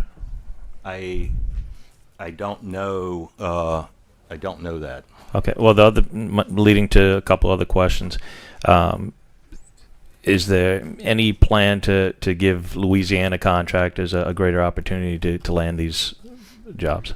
Well, the Calcasieu Bridge Partners is made up of, there's the design build contractors, they're U.S.-based contractors, Saussure and Acciona, but there are subs in here, James Construction being one of them, that's Louisiana contractor, does a lot of work for the state. I don't know what their role is proposed in this, and so you know, that would be Calcasieu Bridge Partners would have to answer those questions. Also, any specific plans to like have some training in the area to try and give the locals again an upper shot at getting these jobs when they're finished, to help build that area? Yes, they're required to submit a workforce plan to the state for approval, showing apprenticeship programs and how they intend to recruit from the local area. There is the construction phase, and then there's operations and maintenance phase too, and so there'll be employment associated with that as well. So you're going to have people that are maintenance employees to maintain the facility. You'll have the office people that are actually handling the tolling transactions and operating the customer service center and that sort of thing. So there will be employment through the whole time, and obviously you're going to have local people to do that. You could never afford to. I mean, you might move some people here, but they'd become Louisiana citizens. But I think a lot of the people that will be employed will be from Southwest Louisiana. I was just wondering, because in Bellchase now we have so many Texas and Florida and Alabama license plates coming through because they have a big project going on. So I just wanted to make sure that the local people are taken care of. Yes, sir.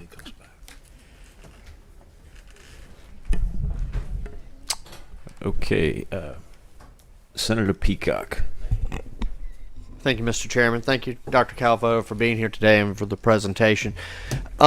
We've hit on toll tags. You know, I go over to Dallas. There's a North Dallas toll tag. There's a Go Pass if I'm going down to Grand Isle.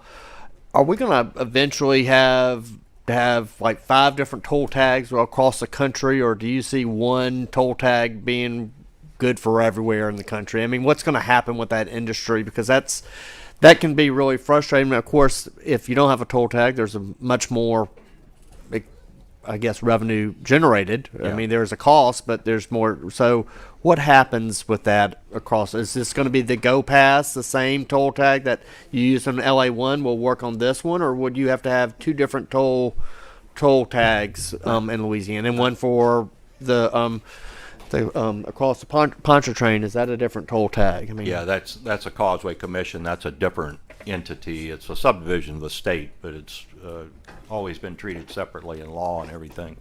But I'm hoping that the other three facilities do have an interoperable tag, being Belle Chase LA1 and Calcasieu Bridge, I-10 Calcasieu Bridge. I don't know about Causeway, though. And it would be desirable to have a toll tag nationally, but I don't think we're near that point yet. But that would certainly be nice. You can imagine some of the long-haul truckers, you don't want like 15 tags in your window. right. That's what I'm gonna. Is that how does this all get? And you mentioned There's a lot of discussions about that. About in Alabama, I-10 through Mobile it's going to be tolled. Correct. So that leads me to my federal highways. You said has agreed to allow I-10 to be tolled, not only in Louisiana for this one. They've signed off on it completely and totally, and also in Alabama and across the country. We're going to start seeing this. Federal law allows you to replace an interstate bridge with a toll facility, a P3. So, or you don't have to have a P3. You can run it as a publicly operated toll facility, but they allow tolling on the interstate to replace an interstate bridge. You can't do it just on the roadway part. Okay. It's only for the structures. So that is the provision in federal law that is being used for Calcasieu, and the same that will be used for I-10 Mobile Bay Bridge. Okay, so that's why it's not really more capacity in this case. It's because it's a new bridge. Federal law allows it. Yes. And you said federal highways they've signed off on it. Yes.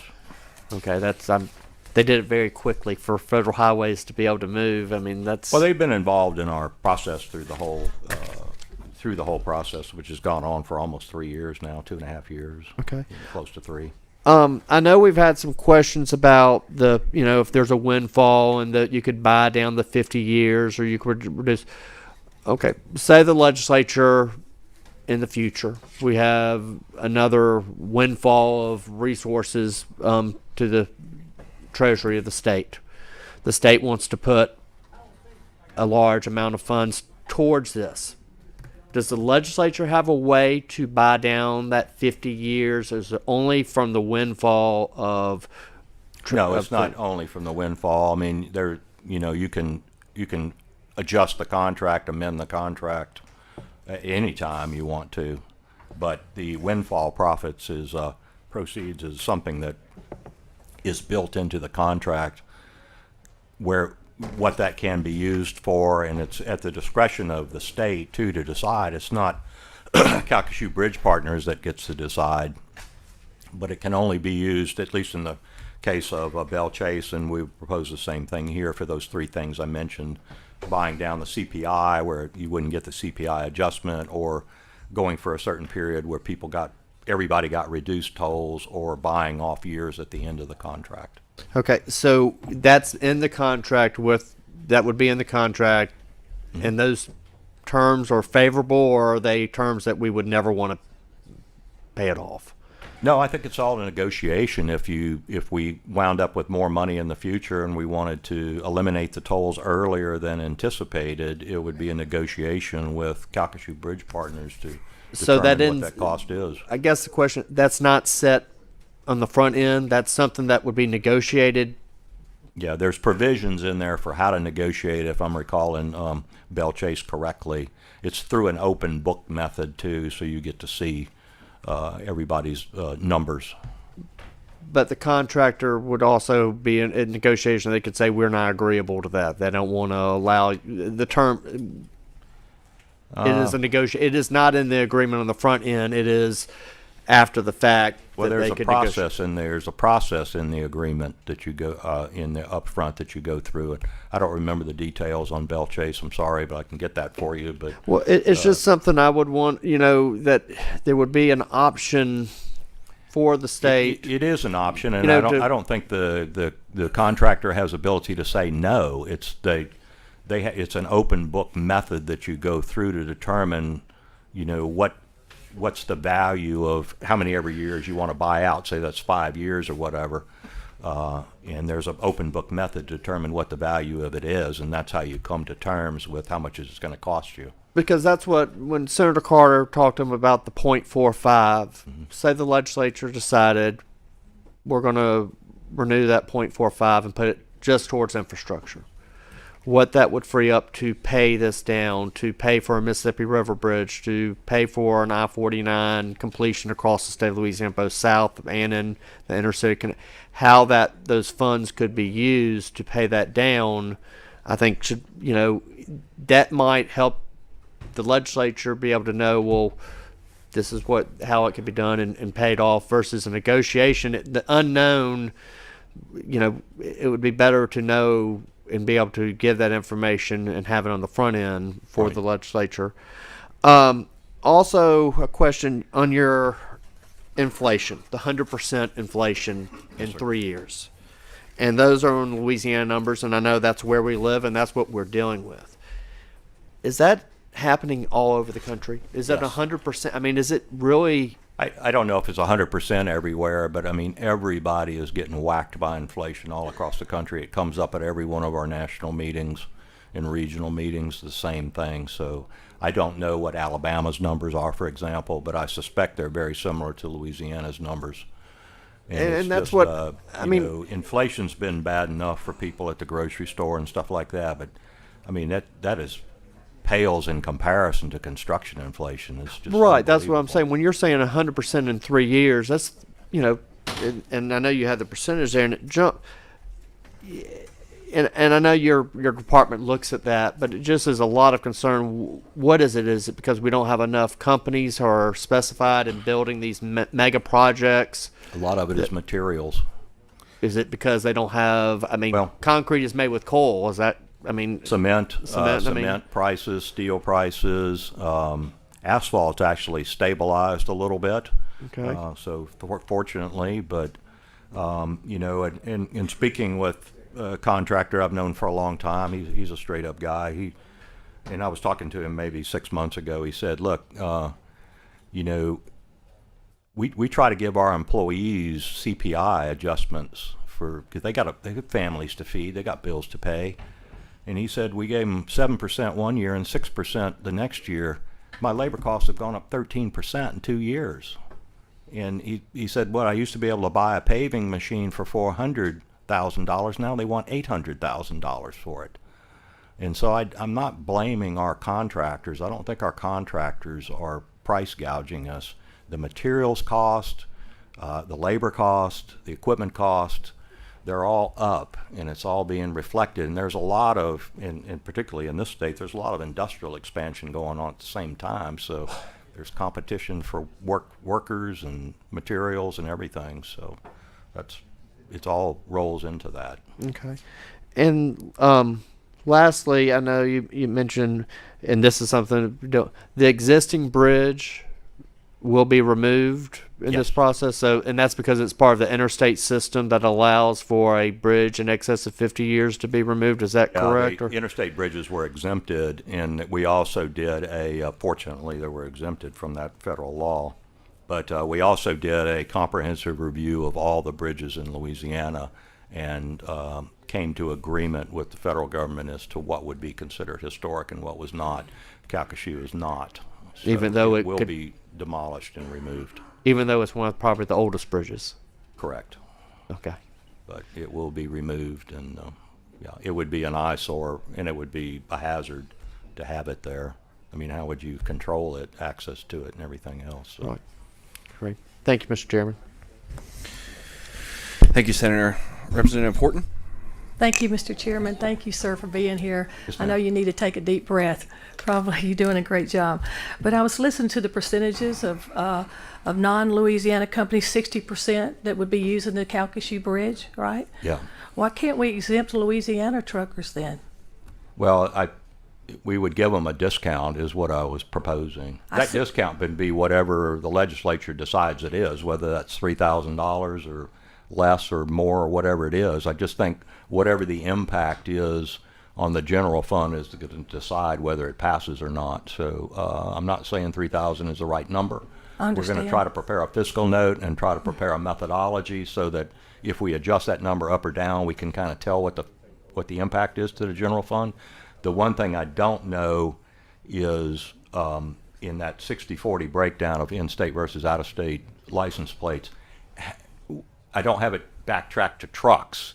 You know, this many Vehicles. trucks, out of all the trucks, this many trucks are from out of state, or this many cars are from out of state. I don't have that. I see, you're just So we're going to have to vehicles. try to estimate that and in order to do a fiscal note. It was just a thought. I was Yes, just ma'am. I was No, just trying. I understand. And So- I appreciate it. And it is amazing. You know, our Jimmy Davis Bridge, which has been a topic of conversation, and I appreciate Jay Darden for clearing that up. And with you, I'd like if the chair will forgive me, how is the Jimmy Davis Bridge on target? I know we've contracted out. We signed a contract. Yep, it's the contract's been executed. It is a design build, so you won't see a lot of construction activity because they have to design it. They don't have a set of construction plans yet. Okay. So it is, but that's all in progress. And at the end of the session, you know, some of the P5 was removed out of capital outlay. Yes, sir. We're going to resubmit that in November 1st to put that back in, and then we're okay. So That's great, and we're excited about I-20 project. yeah, that breaks rehab, ground the yeah, 18th. that rehab job is it's your constituents. Just please ask them to be patient. Be patient, right? But It's- we've been it's gonna waiting. Be disruptive from a traffic standpoint, but it's important that we get that redone. We've been It's waiting horrible. for so long, and so it I is. think that we can bear the pain, and I appreciate that. But I was curious, as Senator Peacock was talking about, you know, the Jimmy Davis Bridge is considered historic, but the Calcasieu Bridge is not. It's just, we'd love to tear down you know, when we complete the new one, tear it down, but we can't because it's historic. It's just confusing. Yeah, it was apparently what made it special was it was a unique type of truss on that bridge. Okay. And so that made it That's the reason. worth saving, yes. Yeah. So Well, that thank was the you. reason. I appreciate you, sir. Thank you. Yes, Thank you, ma'am. Mr. Chair. All right, thank you. Representative Selders. Larverdang. No. I'm sorry, Laverdale. Laverdale. Sorry. Thank you. Sorry. I'm not Big Larry. Sorry. Big Larry. Thank you, Mr. Chairman. Mr. Secretary, Yes, sir. from your presentation, you're saying that the bridge is $2.1 billion to build. There's no way possible the federal government is going to pay for the entire cost of this bridge. Is that your testimony? That's correct. Has the federal government paid for any large operations out in other states, like in California, Texas? Have they paid that amount of money? They put up large sums of money on some projects, you know, in certain areas of the state. We're a fairly small rural state. Maybe we don't think of ourselves as that way, but we are in comparison. So, as I mentioned, you know, we asked for 600 million, we got 150. So I don't see them coming through and paying for this. Let me tell you, without the tolls being part of it. Thank you. This committee is concerned about, there's so much growth in that Lake Charles area with LNG. We're concerned about the tolls on the trucking and how it affect business. That's our big issue with that. The LNG has brought in a lot of money, and we're concerned with the effect on those truckers to make sure that we get those truckers passing through. When they pass through, they're buying gas, they're paying taxes, they make an impact. Well, how do we deal with that? The tax credit that I had shown you, that is an idea that we had for Louisiana registered trucks to lessen the impact on Louisiana registered trucks, would be through a tax credit mechanism where for excess tolls above a certain threshold, you would get a tax credit, not a tax deduction, a credit, dollar for dollar credit off your state income taxes. So that would be a way to protect Louisiana trucks. For out-of-state truckers, if they're coming through here on a regular basis, I think you would be foolish not to get a toll tag. The occasional trucker that comes through once a year or once every 6 months or whatever, probably not going to fool with that. They'll just pay the toll. And we would have, I guess, a trucker from Texas coming to Louisiana. They would stop somewhere, just buy it online, or how would that work? to make sure they had it? You can set up a toll account with the tolling authority online, I'm certain, and you can do it in person as well, but I would think you would do it, most companies would do it online and have a toll account established. And the only way to make this bridge happen, in your opinion, would have to put a toll on it.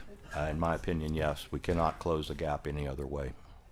And if we had to put in additional money on the bridge, we'll just be putting a Band-Aid on it. Is that your understanding? Well, what I'm saying is we cannot continue to Band-Aid the existing bridge together with these small rehab projects. If we don't do something, sooner or later we're going to have to invest some serious money to do a major rehabilitation on the existing bridge. If we cannot have a path to replacement, then we're going to have to do a major rehabilitation on it to keep it in service. Okay. Thank you. Yes, sir. Again, forgive me, Representative Laverdane. I understand. Yes. I understand. Larry and I are twins. You look great. Big Larry. Senator Smith. Thank you, Mr. Chairman. Good afternoon, Secretary.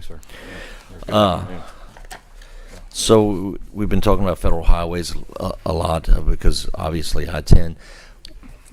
There's no other toll points on I-10, but are there any other tolls on other federal highways? Yes. On the interstate systems? Yes. There's tolls in Kansas and Oklahoma. There's tolls in the Northeast.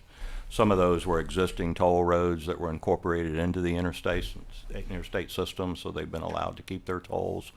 But there are a number of toll facilities on interstate highways, yes. Okay, so even though there's none on I-10, there are others, like you're saying, on that, and there's going to be there's going to be one on I-10 in Mobile, which is of particular interest to me as well, because that's a pinch point on the corridor, a much needed improvement over there in that area, but they have an awful lot of trucks that are going to go through that area and will go through that. Do we know how they're going to propose to handle tolls for the commercial vehicles and for their locals? Yes, we do. I have a slide actually, and I did not show all of my slides because I was trying to, in the interest of time, get through the presentation, but let me see if I can find that.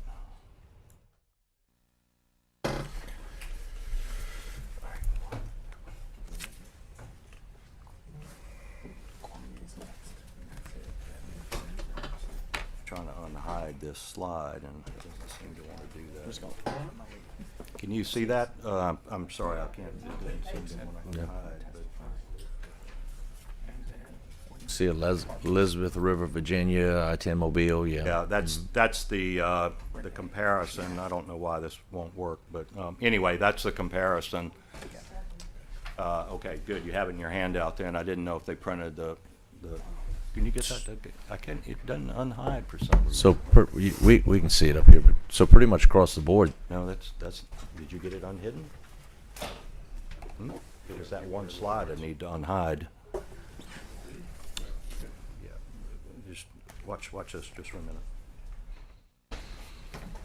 This one, I need to unhide it. Well, it's up on the Secretary. It's up on the screens up here. Okay, all right. Well, if you can read that, I'm sorry it's not full size, but yeah, those are some comparisons of toll rates at both Louisiana facilities and a couple in other states, and then what's proposed at I-10 in Mobile. This is off their website, for Alabama DOT. So their non-local auto rate, they don't have a local auto rate, so their non-local auto rate with a toll tag is $250. Without a toll tag, it's $550. The medium truck, depending on the number of axles, goes from $4 to $9. If you have AVI, if you don't, it's a different cost. It still ranges in the $4 to $9.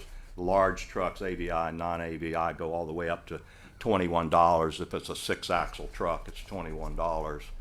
$3 comes off for each lower axle that you have. So an 18-wheeler would be $18. So it looks axle 18-wheeler. It looks like if I'm reading the right chart in your packet for ours. I mean, our autos would be about would be comparable for a toll rate, and then the trucks, it'd be more. Looks like it'd probably be more expensive to cross Mobile. And do you know if they're talking about any kind of local? Not to my knowledge, they're not local talking about a local discount. So. And no kind of local, meaning state help for the locals or anything like you gave several proposals of giving possibly. I don't know if they're tax proposing that rebates or not. or Right. or credits or et cetera, et cetera. I don't know what they're proposing in state for that. Oh, okay. These Because are- it's interesting. They're in a similar position as we are. Yes. Smaller state, but a pinch point. A lot of commercial traffic going across it. Not a lot of other options to get around it. I mean, there is another option to get around that. I guess I don't know what they call that bridge a little to the north of where the new bridge will be. The it's a pretty nice suspension bridge over there, but it's out of the way if you're traveling on I-10 for sure. Kind of be comparable to 210 probably. Yeah. Going around. Like us, they don't have the money they don't have the public funds to pay for that bridge. Yeah, and there's a significant amount of tourists that go through there. I know they're probably relying on that, but as far as tourists goes, I mean, in Pensacola, I guess maybe it's a little further. It's Destin, I guess. They have a pretty significant toll bridge that's heavily used, and I mean that's all. It's not stopping the tourists from going down in that direction, is it? I mean, I hate that we're even having to discuss tolls on the interstate for our residents, but I mean it's seeming more and more like a necessity here if we want a new bridge anytime in the near future on this section. Now, with that, you showed a picture and it had those decorative lights that went up and made an arch. That's already in the proposal, correct? Yes, But that's they're what Calcasieu Bridge Partners had proposed. But this picture here. But instead, people are talking about maybe fake. Cable stay. Fake, yeah, cable stays. Yeah, I mean, and it's very attractive. I have. It's say. nice looking, very but attractive, and but we. But the current bridge isn't cable. Require that because of concern over the toll rates having to be higher. Yeah, I mean the current bridge is an arch though, so Yes. the current design would more resemble the current bridge. The lighting system was I'm set just- up to do that. Yes. That's it. And last, I wanted to ask about the bicycle proposal. I thought there was federal laws against things like bikes on the pedal bikes and pedestrians on the interstates, and so how would this play into that? You have to have a positive barrier between the bike ped facility and the main line of the interstate, so you couldn't have the people can't walk or ride bikes on the shoulder of Right. the interstate, for example.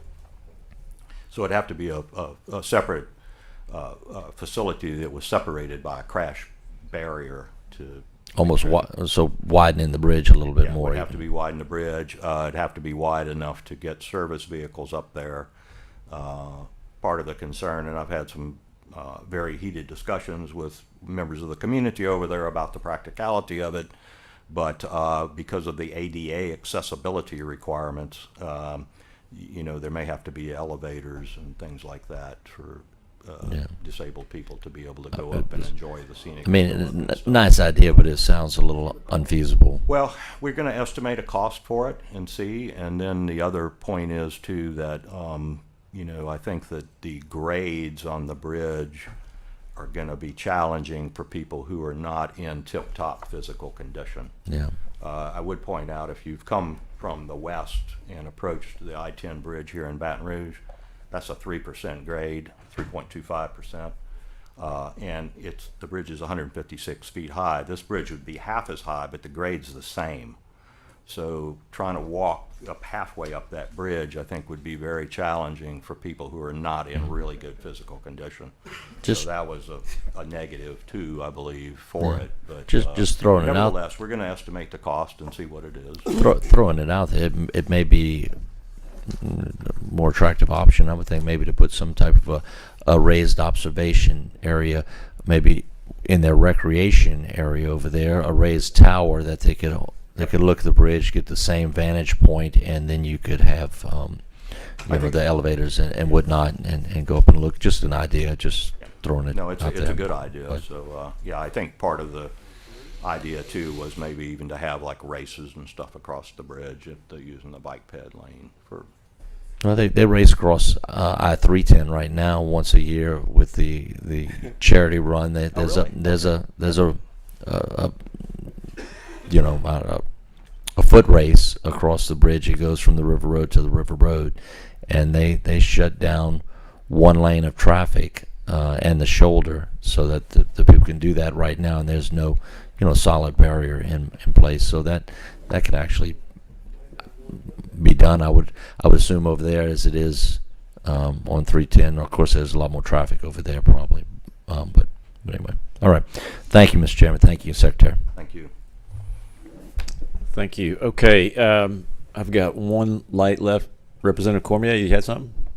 When does the 30-day comment period start for the people, and how are y'all gonna get the word out? Is that August 31st? It would be before that? Well, there's a comment period for the local governments. They have up to 60 days to provide comments. We'll have the public meeting on the 31st, and then it's usually open 10 days. The comment period is usually open 10 days after our public meetings. It has to be postmarked within 10 days. So, yes, sir. I'm going to call on the next person, just not in reference to anything that's been said by this committee, but I just want to remind people we're going to take public testimony, looking at about 11 cards right here. So obviously, ask the questions you need to ask, but if you can make them efficient, that's helpful. Representative Pierre. Secretary Cowboy, Yes, thank sir. you. Listen, I want to thank you so much for the work, and I've sat on this committee for some 12 years, and we've traveled throughout this state. Specifically, the Lake Charles issue was constantly an issue that we addressed on several occasions. We've had meetings with the local delegation. I can recall several times we visited with them, and we know and realize that there is an issue with this bridge, and it needs to be repaired. Issues that occurred where we had a barge that hit the bridge, and it's just been I think out of all of the cities that we visited, the Lake Charles Bridge was probably the number one issue that we dealt with in the state. By then, I think then it was then Secretary Wilson who was not hesitant to meet with the stakeholders, both local and city. And I just don't know how to thank you guys enough. And it seems like there's been a lot of work been done. We just, I guess we want to, the concerns is mainly what I think that we're here to talk about. And I think a lot of folks we're talking about the entire project, but the concerns have continued to bring rave concerns. One of the things I saw was the rates for large trucks, the rates for local auto, big appearance and decorative issues, and all of the above. And it seems like you have addressed the rate issue with these tax credits for business and industry. And I think that you have continued to do that, because I've heard some of these conversations. Is there, and I guess my question, I say all that to say, is if rates are probably, and I would say probably about 75% of the issue as it relates to rates. We've looked at other states and the best practices. We've looked at our local state and what's happening, specifically in the Belle Chase area. So rates continue to be an issue. Do you see any other way that we can address to maybe decrease the cost of some of these rates to help our locals along with our truckers? Because listen, we know that the truckers move products and goods and services throughout our state and is greatly needed. Do you see between now and possibly the 25th, as we've been talking about, that maybe we can revisit that particular area and see if we can possibly reduce those rates to kind of help with industry along with our locals in this area? Well, I would like to say yes, but what I'm thinking is that the rates that were proposed by Calcasieu Bridge Partner and the other team, they were in a competitive environment, so they were doing the best they could to keep their rates as low as possible and still be able to deliver the project and be able to maintain and operate it over the concession period.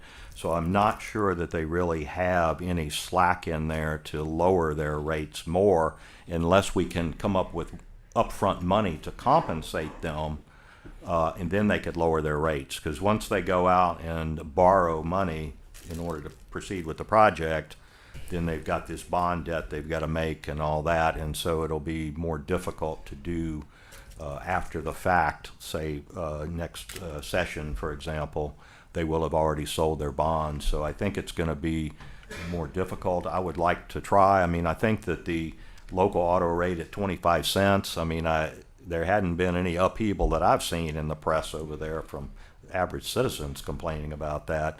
And the medium truck rate, I think, is very good. So it's the issue of the large truck rate and the non-local autos. And if, you know, we'll do what we can through the tax credits or whatever mechanism we have to try to lower those. If we were fortunate enough to get a federal grant, we can hopefully buy down the non-local auto rates to something that's more acceptable, more reasonable. And we know that the priority program is continue to be, you know, folks are rallying behind the priorities. Where's my project? Yes. Where's my project? You know, so Lafayette, we continue to fight about I-49, and we're constantly working. But I guess the question is, where would we start in the priority program? Who would be the first person to take the hit, and where? That's a good question.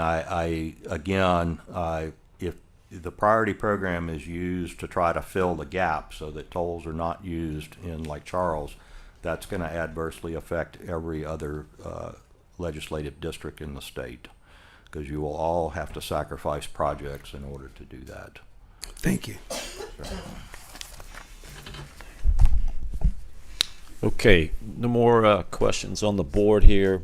Before we go to public testimony or others who have filled out a card, the members of the Calcasieu area delegation would like to come up. I have, and feel free to come up together or individually, but right I had Senator Abraham. Is he with us? There he is. You good? Okay. I know we've got Representative Tarver. If anybody else in the delegation wants to join him, feel free.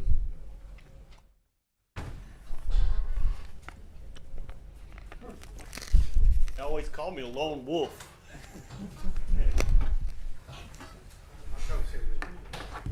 Oh, my buddy's gonna sit with me. sit with you and fill in gaps if you got any. Thank you, thank you. Good afternoon, gentlemen. Thank you, gentlemen and ladies, for allowing us to talk to you a little bit today. I don't want to get way out in the weeds. By the way, I'm Representative Philip Tarver. Am I supposed to do that? Yeah. It should. Yep. And when I filled out that card, I've never done that before. Never testified of questioning like you guys, but it had on that thing who you were. What does it say? Who you represent or something like that. Well, I'm here today to represent the citizens of Southwest Louisiana. And I take that, like you all do, very seriously. And don't like to come and do this too often, but I just feel compelled today to try to share some thoughts with you. Since I was elected 4 years ago, this has been the sleepless nights. In spite of, we have a lot of sleepless nights, all of us have, but this one has rung my bell. Like for 4 years. And so all I really want to talk about today is what's been going on. And the transparency is the word I would like to use and talk a little bit about. And I really just wrote this talk while I was sitting back there. But I'm going to put my glasses on so I can run through it real quick and not be too laborious to you and not get out in the weeds too much. Some transparency issues. Number one is the alternatives. This is the only plan that has ever been considered. We've never looked at other possibilities, really. It's been a one-track P3 determined and not varied from at all. We're being forced into this deadline by a single-minded approach that penalizes the citizens once again.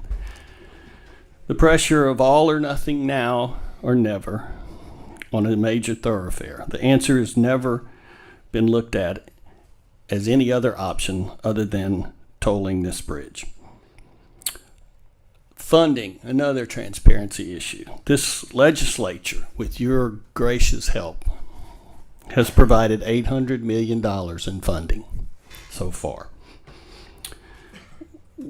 the question is, what is the use of the 40 million that is not in the cash, but or not in the part that's going to be consumed during the construction? But where does that 40 million from the mega fund, where does that money come into play? I didn't hear that discussion, or didn't hear where it was going to be. Does it go indefinitely to the P3 entity, or what? The wise use of our money so far has made it possible for us to self-fund, or at least fund with federal assistance. The IIJA option is a 5-year plan that's available.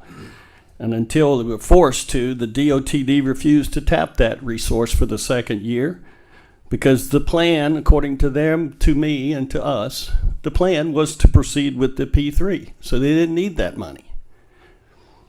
The IIJA plan is for 5 years. And if we only got $150 million a year for 5 years, that would be $750 million. I mean, the math is not that hard. I know the money is, but the math to get the money is not. Come on. The third thing, that transparent issue, is the scope. The scope of this project, we talk about, when you and I, and we have conversations about it, what do we always talk about? The bridge. Well, you know that little map up there? The bridge is just the middle piece of that.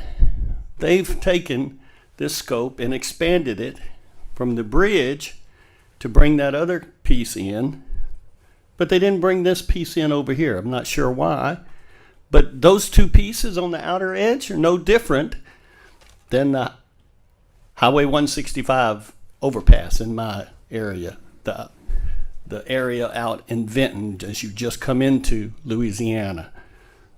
Those areas are part of the regular responsibility of DOTD, just like all the other interstate areas. 5 miles here, 10 miles there, 3 miles there. But they've brought the scope, they've widened the scope beyond what it needs to be. When we talk about the bridge, when you and I talk about the bridge, it's a bridge, not these other areas. That's what drives the cost up, one of the things.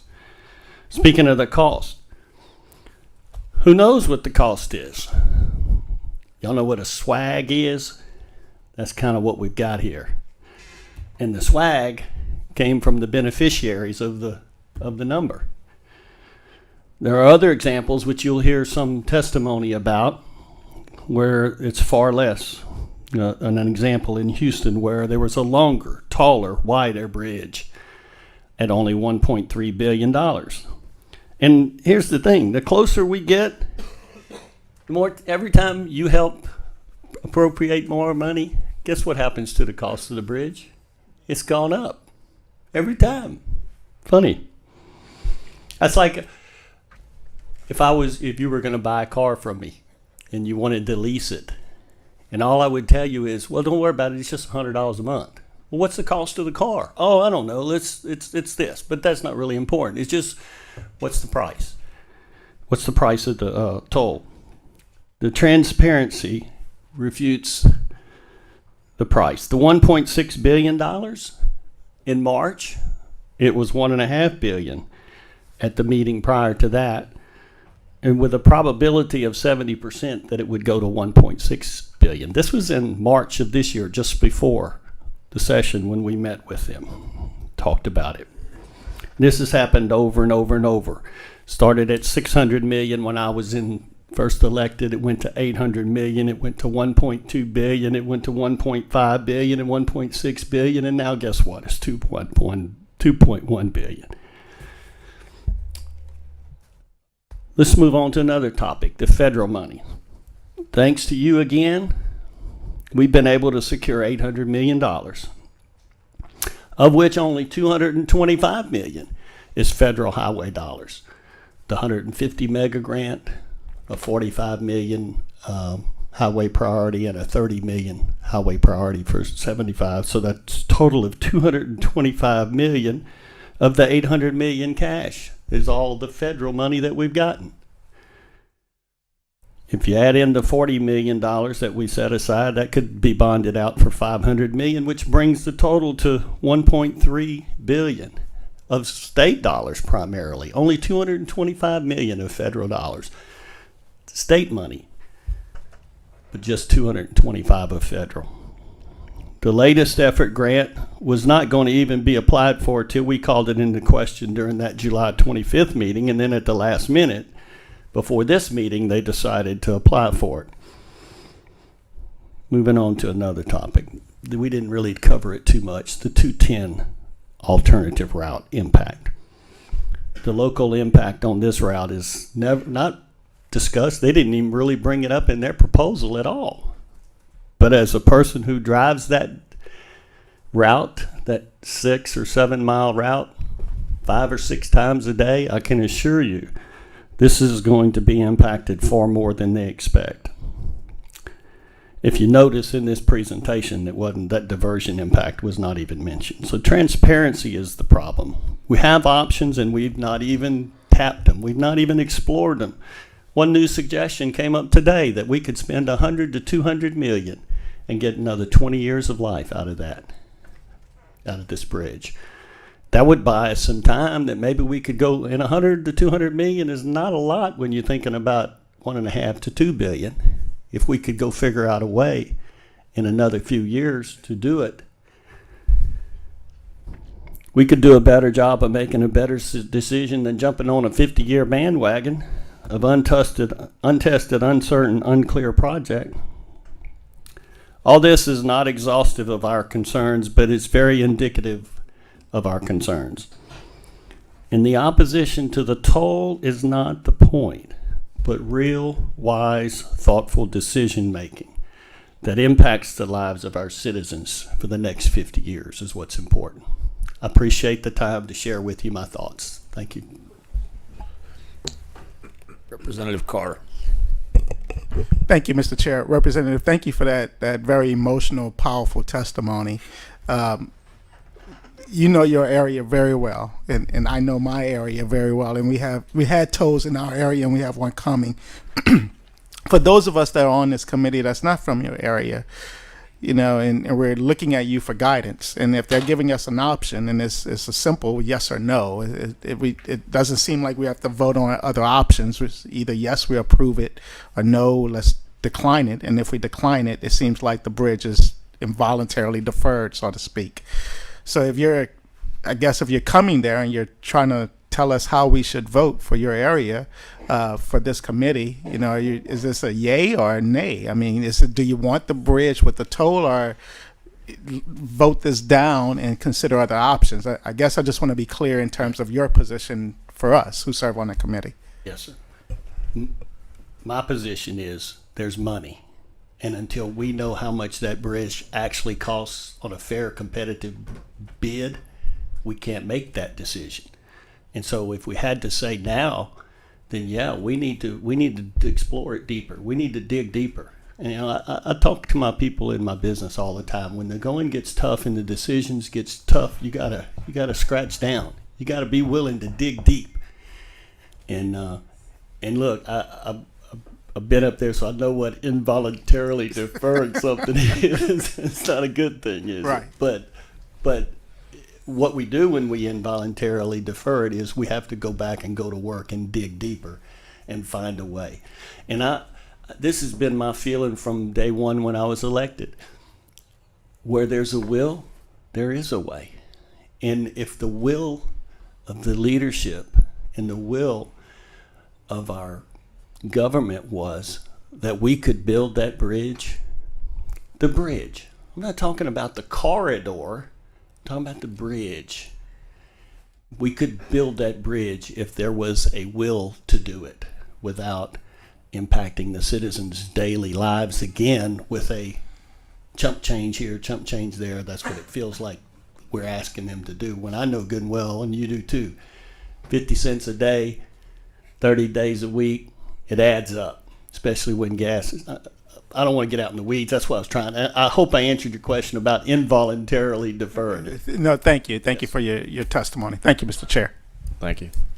Representative Farmer? If I could add to that, I think you asked a good question, because I think our people deserve the chance to actually explore the possibility of building a bridge a bridge that the state can afford. I mean, when you go to buy a truck, and you go to Mr. Tarver here to go buy your truck, and it's like, well, it'd be real nice to have a boat and a camper and all this other stuff to go with it, but I really only need a truck. Why would you be forced to buy all that other stuff if all you really need is a truck? And I think that's a fair comparison to what we are here, because the expansion of this scope, in my mind, has escalated this thing into a beast that you can't afford. I've told my colleagues all along, my position on this is to build something that you can afford to build. We have the Calcasieu River. It's a very narrow river,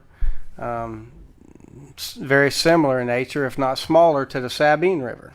And the Sabine River has a very modest structure that goes across it, 6 lanes wide, and I guarantee you that it didn't cost $2 billion to build. And so you got to look at this from a conservative standpoint and say, let's build what we can afford to build for the citizens of this state, all the citizens of this state, not the citizens of a 5-parish area, but the citizens of all of Louisiana, and help keep our corridor that keeps our industrial complexes rolling, keeps the commerce flowing across the state, and do what we can afford to do instead of doing something that's way out of reach. And that's been my standpoint on this from day one. My constituents, I can tell you, somebody asked a question, I don't know who asked it earlier, has anybody polled our area? Well, I did. And it's 80-20, and I guarantee you the 20 that are for the toll wouldn't know that they were told to begin with, because they can afford to do it. The rest of them are working. They go to work every day, many of which work payday to payday, and it would cost them dearly to have to pay that toll to cross that bridge. The other part of it that was talked about was the impact of 210. And the secretary addressed it with the fact that the toll company looked at it, but they looked at it solely from a financial aspect of how much revenue they were going to lose by how many people were going to take that diversion route. Interstate 210 the bridge was built in 1965.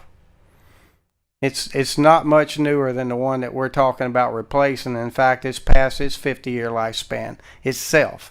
And if you take just a fraction of that truck traffic and send them over to 210, which is already fairly congested today. It's not overly congested, but it's fairly congested. You're gonna destroy that structure, and we're gonna be right back here again trying to figure out how to rebuild that bridge, and it's a much longer bridge than this one. And the interstate system is gonna crumble that system, congest the traffic in another section of town. The other part of it that we haven't talked about is the North Lake Charles revitalization of North Lake Charles. We have been trying for decades to try and revitalize that North Lake Charles area. And when you further tell the traffic, don't bother coming here, y'all go 210 and skip that area of town altogether, what are you going to do to those people that are already devastated? And they're working. You've seen Representative Carter up here working his tail off to try to get a development district for his area. And you're going to just shoot him in the foot and say, go somewhere else. And that's not right to those people. So there's so many aspects of this thing that the toll just tears down. North Lake Charles has a lakefront development, and we're going to tax those citizens. And the idea that we're going to next year in session, we're just going to say, let's do another tax credit. Well, you know what that atmosphere looks like around here. Tax credits is another taboo word around here. So some of the remedies that the secretary suggested it shifts them to a different part of the citizens to pay that tax. At the end of the day, it's just taxation on taxation on taxation, and it just shifts it. Who pays it? So I yield my time. Thank you. Representative Guyman. Yes, thank you, Mr. Chairman and members. I'll be really, really brief, but what Representative Foreman said about the development is a concern. The secretary said that people coming from Texas can get to the gaming places without having to pay the toll and cross the bridge. But what about our Lake Charles lakefront development that our Lake Charles mayor and the city is putting all that effort into. Representative Carter, as you mentioned, trying to build up the North Lake Charles development. But our mayor of Westlake is here today with us as well, and trying to develop around the I-10 bridge where his city is located as well. If we're diverting those people around, it certainly has an impact on them. And I just wanted to bring that point up, but Mr. Foreman got to that before I did. Real quick, one thing, don't let them pit us against each other. And I really don't appreciate the thought and the comment that, well, if we fund this with state dollars and federal dollars, it's going to take away money from your projects. We're not here to do that. We want all of our projects to get done. We want infrastructure across the state where it's important for everyone. Please don't let them pit us against each other, because that's just not right, and we're not here to do that. So I appreciate your time. Thank you very much. Yeah, if I might add real quick, Representative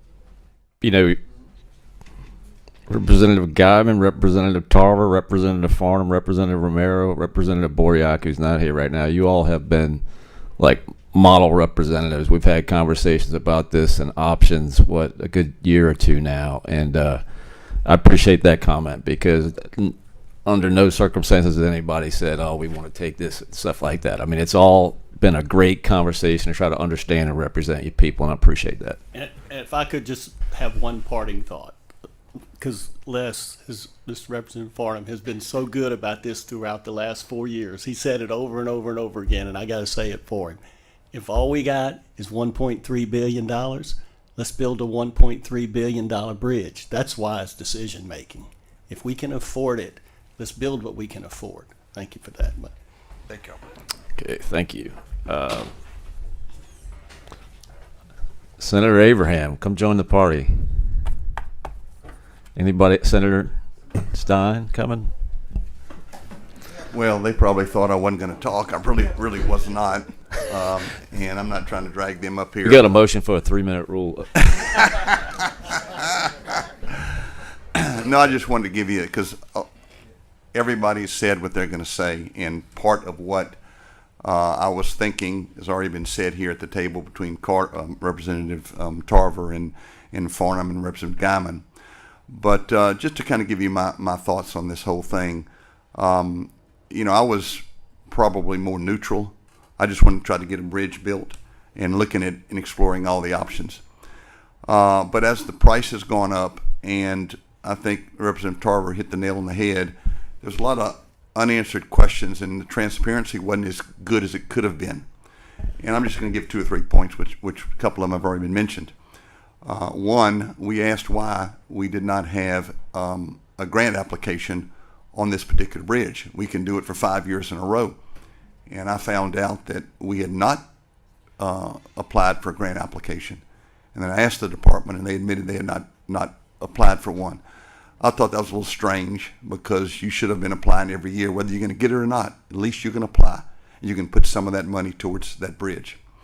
Then second, which you'll hear from another speaker, the will of the people, after meeting with the Metropolitan Organization and talking to different people, that was really not followed through. And I didn't like not following through with the will of the people.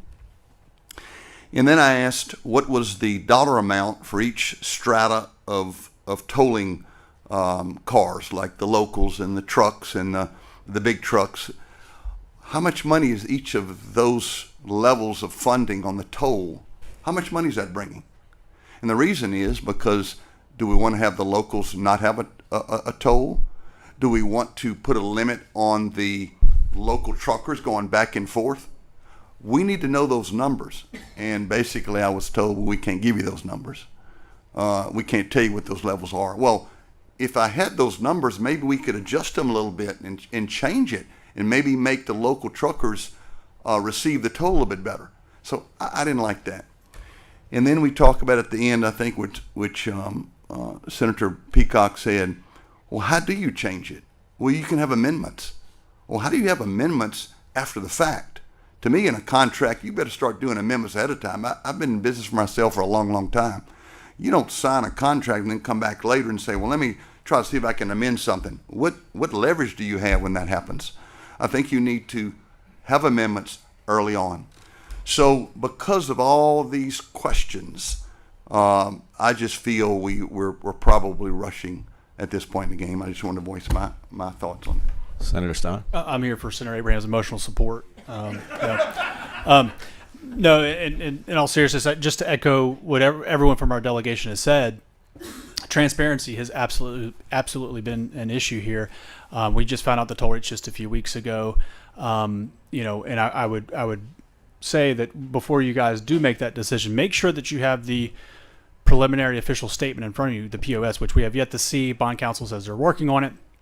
That's essentially when you go to buy a house and you sit down and you're ready to sign the paperwork on a 30-year mortgage, you're reading through all of those loan documents right there. That's what that POS is. Make sure you're looking at that. Hopefully we'll have that in the next few weeks. Foley Udell, who's the bond counsel, says they'll have it with us. They don't know when, but I would like to see it. And again, we need to see those bond documents. We need to see that POS, that preliminary official statement, to see what we're about to sign away for 50 years. So there's a lot of transparency question marks here of what are we getting ourselves into. Talked to Plenary yesterday. The cost of the bridge is actually $1.7 billion. Has that number been thrown out today at all? No. Y'all keep hearing 2.1. It's $1.7 billion to build that bridge. Again, a lot has to do with transparency. North Lake Charles. It's ironic that the Biden administration says that they're fighting for the African American community. Make no mistake, this will drive a stake through the heart of North Lake Charles. If you think it's dead now, just wait. Just wait. That's why I find I was disappointed with just $150 million from the Biden administration when they used this as a backdrop for politics, and it's unfortunate. We need more than just $150 million, especially if you're going to drive a stake through the heart of North Lake Charles. I think it's unfortunate. And again, members of the delegation have touched on that. And then lastly, again, what can we afford? We can afford a bridge. If we built just the bridge, we could afford that bridge today. But this thing has gone out of scope. So again, just to echo what the delegation has said with regards to transparency and fiscal responsibility. Thank you. And while Senator Abraham is up there, I just want to let y'all know there are there's sandwiches in the back for members of the legislature. Let's not be disruptive, but you can sneak back there, and we put it on the card. So thanks, Representative Pierre. Okay, you're gone. All right. Thank you. Thank y'all. Thank you, gentlemen. All right, we've got several Louisiana trucking companies kind of coming together on behalf of LMTA. So I'm gonna call you up 3 at a time. First, I have Randy Gilliott with Triple G Express and LMTA, Natalie Madden with Preferred Materials and LMTA, and I have Cully Fassard with Fassard Companies and LMTA. Thank you.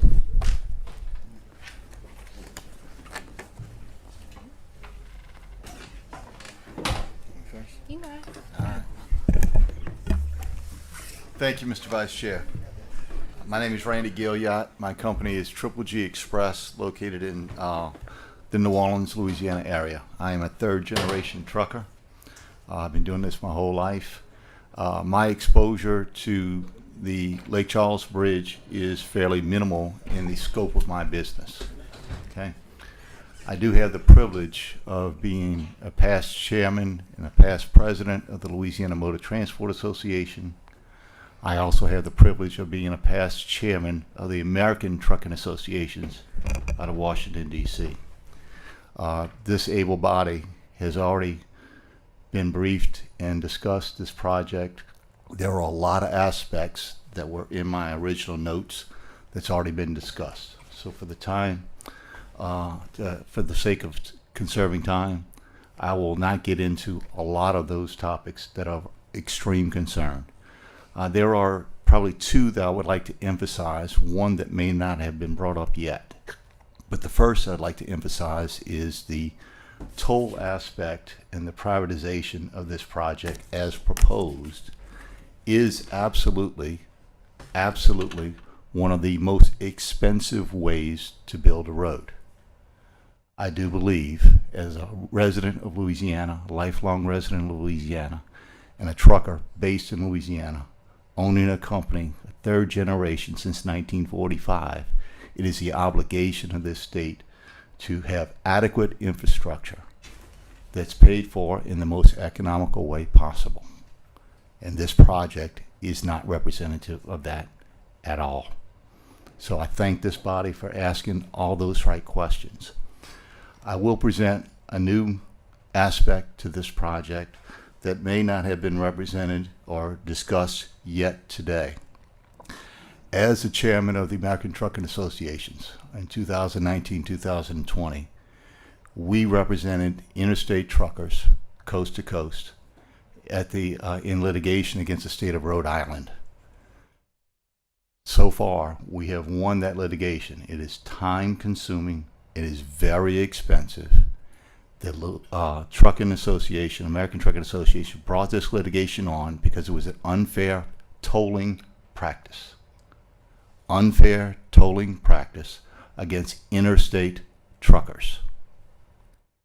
I would challenge each and every one of you, which you have heard today, would you categorize that in the same fashion? I'm a resident of Louisiana, and believe me, Louisiana is number one on my list. But we are truckers. You're hearing from truckers today, and I can tell you, and I will quote, because when Dr. Calavoto made comment, and he did in his testimony, this is of national and international interest. He said it in his testimony, right? My staff, American Trucking Association staff in Washington, D.C., has been watching the live feed of this today. And I will quote from our legal counsel, who also represented us in our litigation against Rhode Island. I am watching the hearing and ran this proposal by Rich Pianka, our legal counsel. He believes that it is a clear violation of the Commerce Clause. And he was referring to the aspect of the tolling and how the mechanism is tolling. When you adversely go against one type of interstate commerce, aka trucking, and every time that your locals, which I certainly appreciate, saying how can we make this more economical, more feasible for local traffic, whether it's a local trucker, whether it's a local vehicle, right? Every time you do that, you've got to look at the legal aspects in the Commerce Clause of the United States of America. And I believe, as quoted by our legal counsel, every time you do that, you're violating the Commerce Clause, and you're suscepting the state of Louisiana to litigation that will never get this project across the table as a tolling project in the fashion that is being discussed today. Thank you for your time and effort. Thank you, sir. Ms. Madden, please announce yourself Yes, for the sir. record. Yes, Thank you. Natalie Madden. I'm with Preferred Materials. We are a second generation trucking company out of Sibley, Louisiana, which is the northwest part of the state. The Calcasieu River Bridge does not affect us to a great extent. We don't travel in that part of the state, but I will say that tolls in general are affecting our business. From 2021 to 2022, tolls have increased 44% for us. That's huge whenever you already have very limited profit margins. Inflation is huge. I understand that there have inflation costs associated with building the bridge itself. But it's been said already today, and I just want to reiterate, if you only have 1.6 or whatever your number is, we all have to live within our means. And it's, I think, the obligation of the state to also live within their means. Thank you for your time. Thank you, Ms. Madden. Mr. Forsard. Cully Freezard Companies, originally out of Kenner, Louisiana, but Katrina decided to move us to St. James Parish in Gramercy. I'm going to dive into some of the weeds because I think that everyone that sits on this committee needs to understand the impact that it's going to cause to a business that has 130 employees. Last year, we paid $62,000 in tolls throughout the U.S. We're a 48-state trucking company, run general commodities, bring products to you Winn-Dixies, to your Walmarts, to the consumer shopping points. This year, we're projected to spend $110,000 in tolls. The Calcasieu River Bridge in 2023 or 2022 If y'all were telling me in 2022, I would pay $345,000 just to travel across that bridge 2 ways. It's 160 times a year per truck at 80 times back and forth. Putting that in a real dollar figures, I got 130 employees. I'd have to go to my employees, number one, make some tough decisions. Lay some people off. Cut some costs somewhere. Is that going to make our roadways safer by me cutting costs? I don't think it will. But I'll have to make some tough decisions. May not be able to hire 5 or 10 more employees this year. May have to lay off 5 or 10 employees this year. Over a bridge that the state gifted to the federal government that needs to be rebuilt, that we as a state have neglected to do. So what I say to y'all that may think that your constituents is not going to be affected, I deliver the products to Winn-Dixie, to Walmart, to Payless shoe stores, to the places where you shop every single day. Where you think that money's going to hit? It's going to hit you. It's going to hit your families. It's going to hit your constituents in your districts. And trust me, when they come looking for me, I'm sending them to you. Because at the end of the day, it's your decision making that causes my decision making as an owner of a company. And I'd like to be here for another 50 years. But in 50 years, I would pay over $17 million across that bridge. One company alone. How is that justice for the citizens, for the businesses of our state? Thank y'all.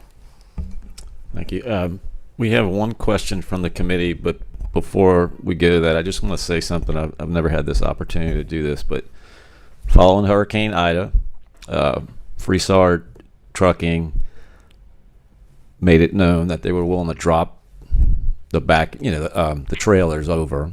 They did one in Covington. We got a lot of donations, and they picked it up and took it over to Southwest Louisiana. And I know I wasn't the only one involved with that. And I just thought that was awesome. It shows how much you do care about Louisiana.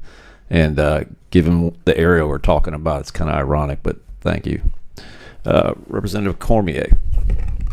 To the gentleman in the middle, you said the court case was in Rhode Island. It was in Yes. federal court. That is correct. What circuit is that? I'm not an attorney, and I don't would- pretend to be one. I was going to ask because I know we have two attorneys, Senator Carter and Senator Smith. If we're bound by this, I was very concerning what you said. It should be, and I express that so that this body knows that the potential for litigation off of the existing tolling scheme, if you will, in our opinion as truckers, which we have already litigated in Rhode Island, violates the Commerce Clause. Thank you. Thank you. Okay, thank you. All right, next we have, hold on one second, some other members related to LMTA. So we've got Mr. Todd Hine Environmental Services, is that right? Oh, I'm sorry, Mr. Hine. Hold on one second. You're going to be next. I'm trying to keep the LMTA people together. My apologies. So, Mr. Gobert, Mr. Hay, Mr. Nelson, please come on up and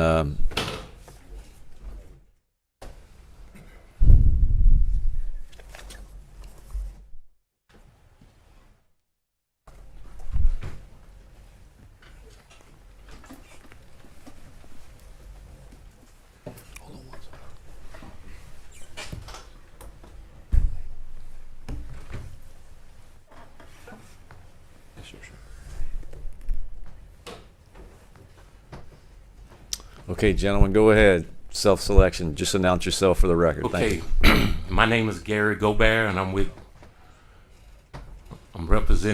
Lake City Trucking out of Lake Charles, born and raised in North Lake Charles. And first of all, I want to say that I've never been so proud of my local delegation, because they pretty much scratched off everything that I had to say and talk about. But I want to also say that I'm not against tolls, but toll roads should be for convenience, not a necessity. An interstate highway system, I feel there's no place for a toll on that, because we pay taxes. As long as I've been paying taxes, I've been paying federal, state, and local taxes to pay for our roads, not to mention the fuel taxes that we pay. And it's really not fair. Again, what does this do for our local economy? Tell you what, I started from the ground up, where I avoided every toll road in the country, and people do that. It's not till you get into your older age where your hair start turning gray, when then maybe surviving is not as hard, and maybe you can pay a few tolls and take them chances. I go to Houston now and avoid every toll road there. That's just a way of life for a lot of people. So with that being said, I'd like to thank y'all for your time, and again, our local delegation pretty much said it all. Thank you. Yeah, I'll be real brief. I'm Brian Hay with Hay Brothers Trucking in Lake Charles, Louisiana. We're right off of I-10 and 171, so we're right there in the middle of town.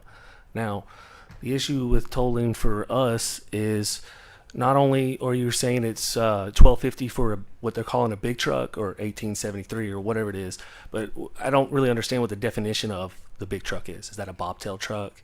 Is that a tandem axle flatbed? Is that a triaxle? Is that a quad? Is that a 13 axle heavy load? There's I'm not going to sit up here and harp on what everyone else has been talking about, but there's just questions that we don't know. And as a small business, 15 people or less, and not a large fleet, we already have a hard enough time competing as it is.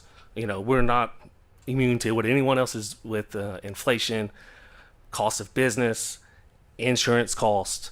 You can drive around the state and see that the trucking industry is already a target as it is.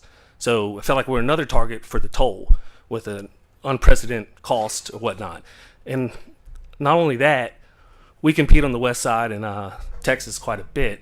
So we have carriers we compete against in Southeast Texas. So that already puts us at a disadvantage. But, not to harp on everything else has been pretty much said, but we appreciate y'all's time, and thank y'all. Sir. I'm Brad Nelson. I'm the first vice president of LMTA and president of Freedom Trucks of America in Lake Charles. Gonna have to go totally off script because some of the things I heard today just change everything, but a lot of it's already been covered. But let's just talk about economics from trucking. You see all the trucks on the road, competition is very high, so the profit margins of trucking are very slim. A very profitable trucking company has a 90% OR. That means every dollar they make, 90% goes out for their operation. So we're making 10% if we're a healthy trucking company. So let me put that in perspective. I have a tank truck fleet. We haul jet fuel to Chennault Air Base. If I do 4 loads a day, I get $250 for the truck, for each load. So that's $1,000. So I'm going to make 10% off of that. That's $100. But I've just paid $100 for the toll. What's the point of me to be in a business if I'm going to be paying out all of my profits?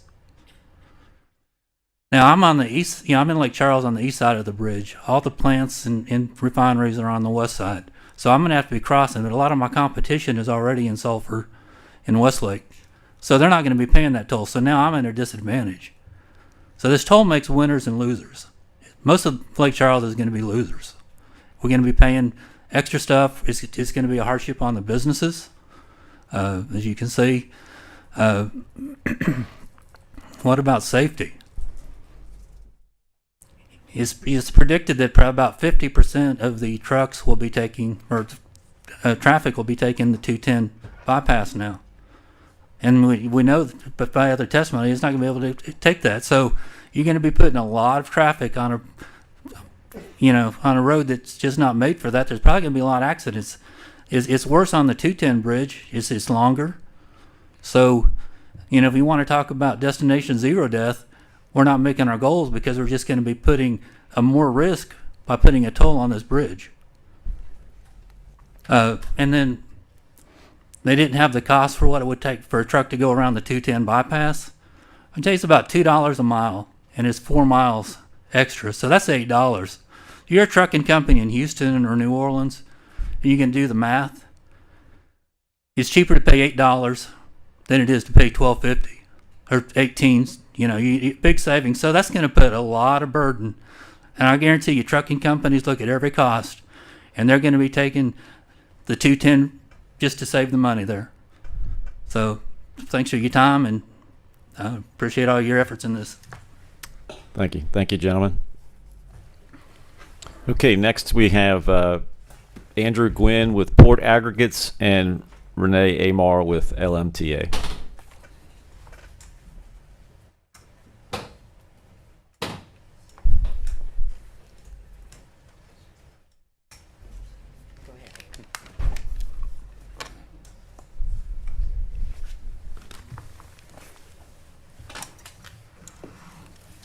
Go ahead, Mr. Gwynn, for the record. No, you. Okay. My name's Andrew Gwynn, and I represent Port Aggregates Incorporated. I started my company in 1972, and now am the chairman of the board, and my younger son runs it. But anyway, regardless, the fact that we went from what we were without as much bureaucratic regulation and things that we have today, I was able to grow the company. We're now the largest concrete producer in the state of Louisiana, but we represent, we stay in southwest Louisiana. We do between 400 and 600,000 cubic yards of concrete a year. It takes 2 tons of material to make a yard of concrete. I have plants on both sides of the river, but the majority of the aggregate comes from the west side of the river and goes east all the way to Lafayette. This move, I did some rough numbers. I just found out that this thing was going to be for real. They were talking real tolls, and it's going to run somewhere in the neighborhood of between $850,000 to $1 million a year. That represents about 1.1% of my gross revenue at the time. Okay, businesses like ours run 2 to 3%, and when I look at taxable revenue, because we had trouble with COVID and some of the other things, but the taxable revenue, excuse me, I had a stroke in October, so I'm a little bit gonna, anyway. The taxable revenue in 22, which was a little bit low, was right at $75 million. We made about $1.5 million of taxable income. Okay, now if you take $850,000 to $1 million out of that for a toll, I mean, what am I going to do? I got people that need raises. I've got 250 to 300 employees. I can't even run a business like that. And to me, to put up a road that my dad told me when I was 12 or 13 years old, I said, Dad, we were at the state police office right at the foot of the bridge. And I said, Dad, they building this new interstate. Are they going to build a new bridge? He said, no, they're going to use that bridge. I said, yeah, but that bridge is getting old. Well, it wasn't getting old back in the 70s, or 60s, but it was. Anyway, he and all his intelligence said, but they said that if it ever wears out, they would replace it. Now, you know, that's what people in the 50s and 60s thought when they agreed to all of this interstate system, which, by the way, back then cost a little less than $300 billion. And today, you could build the whole dadgum thing for under less than $1.5 trillion. Well, we just passed a $1.5 trillion interstate bill. So the people that said that the United States is not doing anything, it's the problem is when it gets to the bureaucrats, they're not doing anything. They got the money, but what are they spending it on? We need to understand it goes back to this transparency thing. We need to understand, where are these people spending $1.5 trillion? They could build every mile, 48,000 and some odd miles of interstate with the budget they just passed. And yet we're fighting about putting a toll. And by the way, this toll is going to set a precedent. People don't understand that. It's going to set a precedent. So you go and toll a major thoroughfare like I-10, the busiest interstate in the whole United States, because it can be driven 24/7, 365 days a year, because it doesn't have snow, doesn't have all the blockage, it doesn't have all this stuff. It's the main, from west coast to east coast, that's the one. All the other ones all snow in or get weather bound or whatever. So we need to look at this as you guys do, and I was fortunate to have a younger brother who sat on here for 12 years, Johnny Gwynn. Y'all probably remember him, but anyway, Well, yeah. I don't know how you'd forget him. But anyway, what he and I had, he come to my farm, spent a week with me, and we really enjoyed the talk, and we talked about this a little bit. And he sat on the transportation committee, but he agrees it's just the transparency's not there. You know, there's a lot of questions I'd like to ask. How many license plates did they do in this toll? They said 40% are out of the state. Well, how many times did the in-state guys? And what is a heavy truck? I mean, he brought it up. I mean, I run 4-axle concrete trucks. They're considered heavy when you look at the taxes that we pay to federal government and state government, so they can be considered heavy too. You know, I've got over 100, probably 130 concrete trucks. How is that going to be handled? Not to mention the powder trucks hauling all 100% of my powder comes from the west side and goes to Lafayette. We pour 250, 300,000 yards of concrete in Lafayette. Okay, well, all of that powder has got to go across that bridge. And that's just, you know, that's an expense. You're going to try to pass it on, but how do you do that? When the other guys are getting all their powder coming out of Alexandria or Baton Rouge, you know, they said, "Oh, well, we're going to we'll put a toll on Baton Rouge." Well, good luck. You know, they won't ever do anything in Baton Rouge. But anyway, that's another story. That's just another story.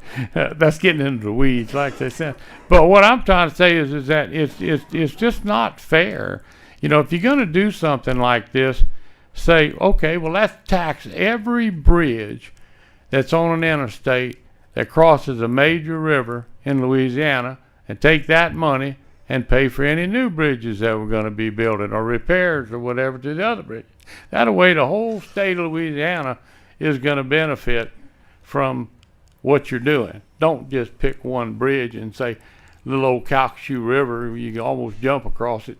You know, don't pick that one little river to say, okay, we're going to make this big deal and we're going to, you know, it's like he said about the Texas bridge. Gee whiz, that's a big bridge. Coming into Louisiana, 6 lanes on each, 4 lanes on each side, I believe. They didn't put a toll on it. Why not? You know. So, but anyway, I don't want to talk anymore. I could talk all day about it, but I just want to let you guys know that as a local company, it's really going to hurt Port Aggregates if this toll thing goes through. Thank you. Thank you, sir. Tell Johnny we said hello. Miss Amar. They won't. Renee Amar, Louisiana Motor Transport Association. We talked a little bit about this over legislative session last year. We never really got back to the issue. I thought we would, but we didn't. Because to me, this is part of the testimony that y'all really need to hear. Y'all hear from lobbyists all the time, but hearing from the people that it's going to impact and the employees that it's going to impact. I think the irony of the tolls that I hear pretty consistently is that the people who use the bridge need to pay for the bridge. And last I checked, that was a government function, especially on the interstate. My members pay tons of money in fuel taxes, which they didn't even get into with you today. So you're talking about a tax on top of a tax for them. And that's talking about employees. One of the things that I wanted to highlight for y'all that I highlighted a little bit in testimony last year was the inaccuracy of the assessments that they use for P3s.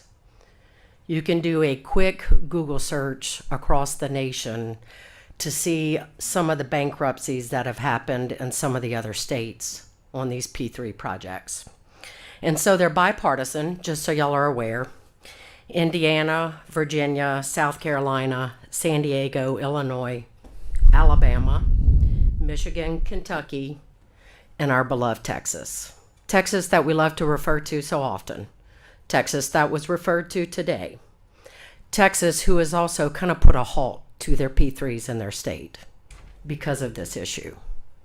As I said, a quick Google search will tell you that there have been plenty of companies that have gone bankrupt, and then that leaves the department or the government holding the bag for what was left. I'm not going to get into a bunch of the comparisons today that I was going to talk about just because this hearing has been so long already. I think y'all have covered a lot of what needed to be covered. I'm willing to send any amount of articles that I've read. They've done 2-3-part studies on why P3s are just fundamentally bad, and the experts will tell you the government needs to be very, very careful about financial projections over a long period of time. I don't know about you, but I don't know how you can predict economics for 50 years down the road. We just went through a pandemic that was unprecedented across this nation, and that is part of our rising cost in all of the cost of goods, right? Who would have thought that shutting down the government and the entire economy over a 6-month to 2-year period of time, the repercussions that we were going to have? No one could have predicted that. No one. So how can we predict what our economy is going to look like in 20, 30, 40 years when they're still collecting this toll? And just to hit on a couple of the things today, we hadn't seen the tax credit offering. I think everybody sitting here today understands what our tax climate looks like in the state. I don't know about you, but I hear from every single gubernatorial candidate that our tax code is too complicated. It's a mess. It needs to be untangled. And what it sounds like this administration wants to do is put us in the middle of further complicating that. Sending me every year to go get a fiscal note on a bill to make sure that my members don't have to pay the toll, or they can pay their toll and then wait 6 to 9 months later when they file their taxes to maybe get a part of the credit back. Because y'all also know that there are times we make decisions that you're not going to get 100% of the credit. We're going to give you 80% of that. So that was just my off-the-cuff thought about the tax credit program today, which I think the ATA might be referring to as part of what's unconstitutional with this issue. The gas tax that was referred to earlier, I don't think you saw truckers standing in the way of a gas tax. We believe that that is probably the most efficient way to fund the roads. What was proposed a few years ago was probably not a reasonable solution.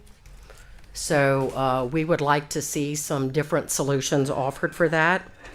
And to Senator Gary Carter, with his question about locals, whether they favor this toll or not, we did a poll on it 2 years ago. So it was probably 2 years before people were really fundamentally aware of it. And there is overwhelming opposition to it in the Lake Charles area.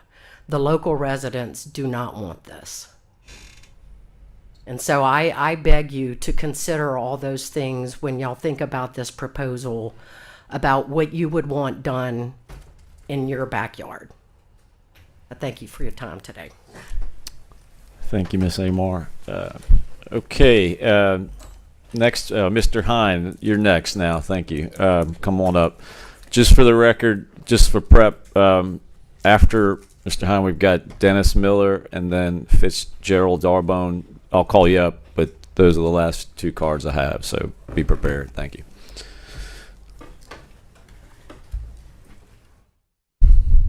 Just please introduce yourself for the record. Thank you. I'm Todd Hine Environmental Services. I didn't have the luxury of being a second or third generation owner. I started my company out of my house. We run about 480 miles a year. I pay about $60,000 in taxes for IFTA, which is International Fuel Tax, IRP, it's a international registration plan, excise tax, inspection and supervision, which goes to the state's general fund. That's like 12.5 cents per mile for those taxes. I run roughly 10 trucks right now. Just the toll, if I ran 7 trucks or 14 trips a day, which I haul waste from the refineries, from the chemical plants. A lot of our loads go to Welsh. We cross the bridge. Some of them go to Oakdale. We still have to cross the bridge. Just about 14 loads, 14 trips would cost me $91,000 a year. That's 20 times the rate of the 12.5 cents that I'm paying already. It's 20 times more than what we're paying. You have other national waste companies that are in our area, and you're talking about if it's a local company, if it's not, what's going to happen there and stuff. And again, everybody talked about the competition and what have you and stuff.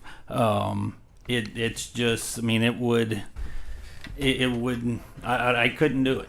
I just, bottom line is, I couldn't make it if I had to pay another $91,000 to cross the bridge. Okay, thank you. Thank you, Mr. Hine. We appreciate it. Mr. Miller?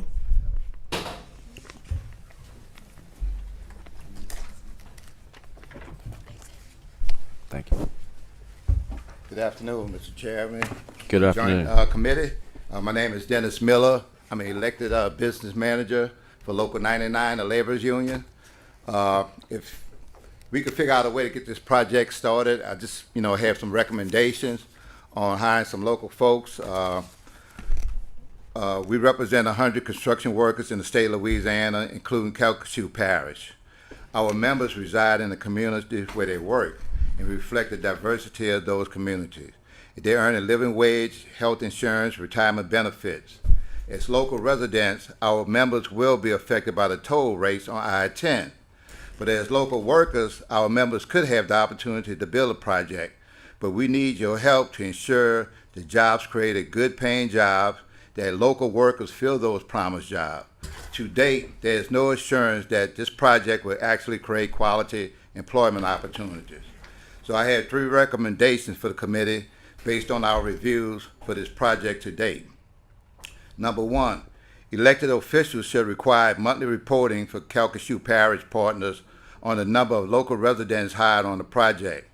The labor union has pioneered this approach on other mega projects, including Forward Blue Oval project in Tennessee, which is going on currently, the Port of Miami Tunnel project, which was a big success. It creates greater transparency and accountability to elected officials can see exactly who's benefiting from the job opportunities and to share workers who are Louisiana and local parish residents. I can share copies of those reports. Copies of those reports from the other mega projects are pending to my testimony. Data collection and reporting will not be burdensome. I'm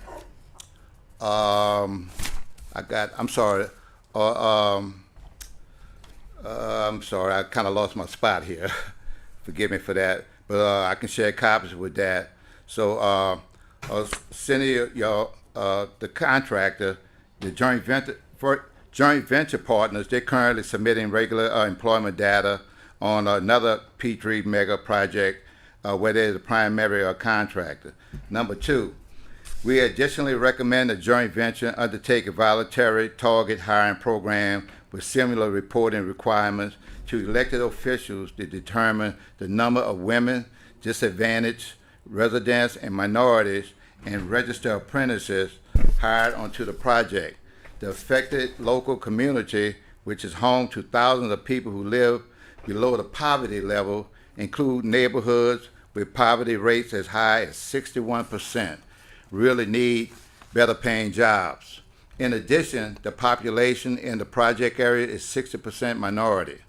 Number 3, the committee should request more information, written documentation on which contractor will both demolish the bridge span and construct the bridge span prior to any further approval.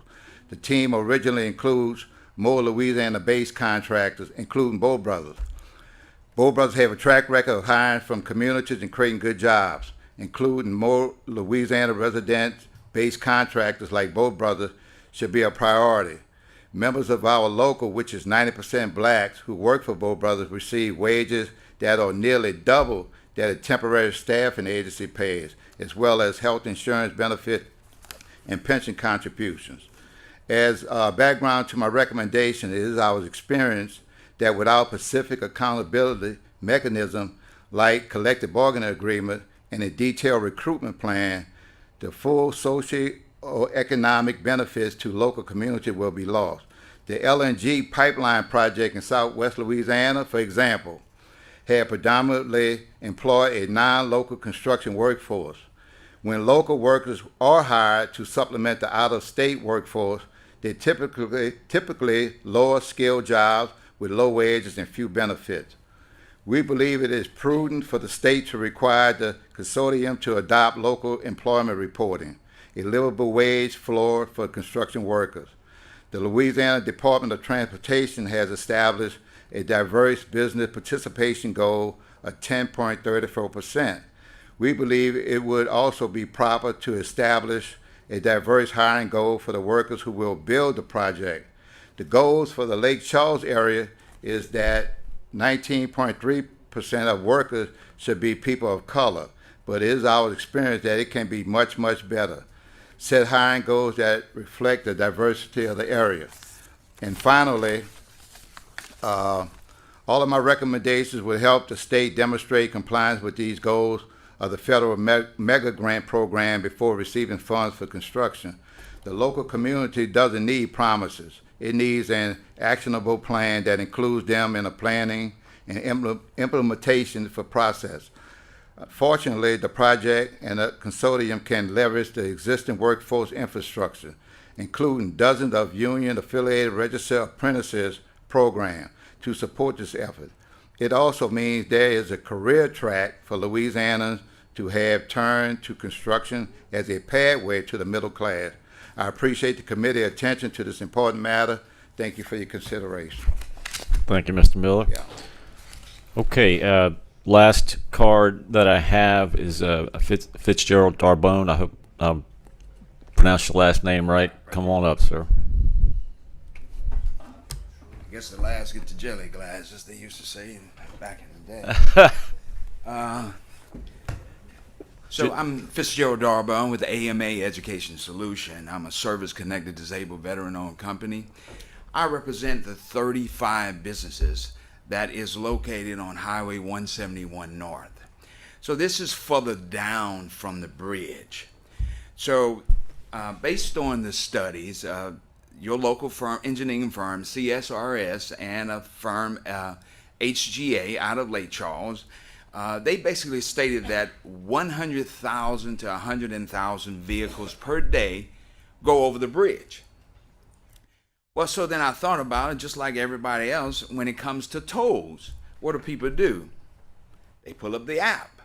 There's apps called Toll Guru. So I called Toll Guru and I asked them, what percentage of people avoid tolls? And they stated 48 to 53% of people avoid tolls.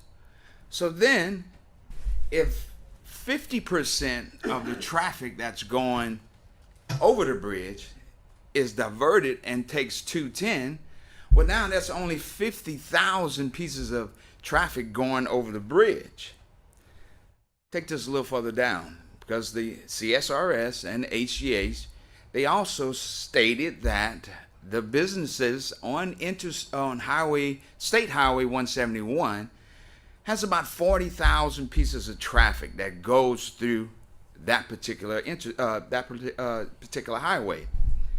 Well, I'm gonna back up a little bit further where there's Enterprise Boulevard, and our local mayor, our state representative, and our city council has come up with a program to loop this particular traffic on the backside of Lake Charles. And again, these particular engineering firms said that they would take 50% of this traffic off of 171 and loop it on the backside. So now, all my businesses that are on 171 are saying, well, look, we're going to be destroyed. Now that they're going to loop 210, 50% of the traffic, and the new program that is going to be hopefully not put into place, but what they're trying to do is going to take the other 50% of the traffic. What traffic do we have to sell our service and goods to that all the traffic is being taken away? Well, to add insult to injury, now we're being a 1% sales tax that is going to be applied, hopefully not, that our state representative have also is trying to put on the businesses of State Highway 171. So now we're going to lose our traffic, and we're going to have a 1% sales tax added to our businesses. That's going to kill North Lake Charles. Senator Steins brought up Lake Charles. I thought he was peeking in my books. So, but that particular with tolls will kill North Lake Charles, will kill the traffic, will kill every businesses that employ over 178 people on that particular strip. So we can't afford to have a toll come into our area that will divert all our traffic. But now I'm gonna put my military cap on for a second. I can't understand why the national inventory, a bridge inventory, would announce publicly the points of vulnerability throughout our bridges. As a military personnel, you never reveal your weak points in any capacity, because that gives your opposition or terrorists the opportunity to expose your weak points. We can no longer have that. That is incredibly, how do I put it in a way that's crazy.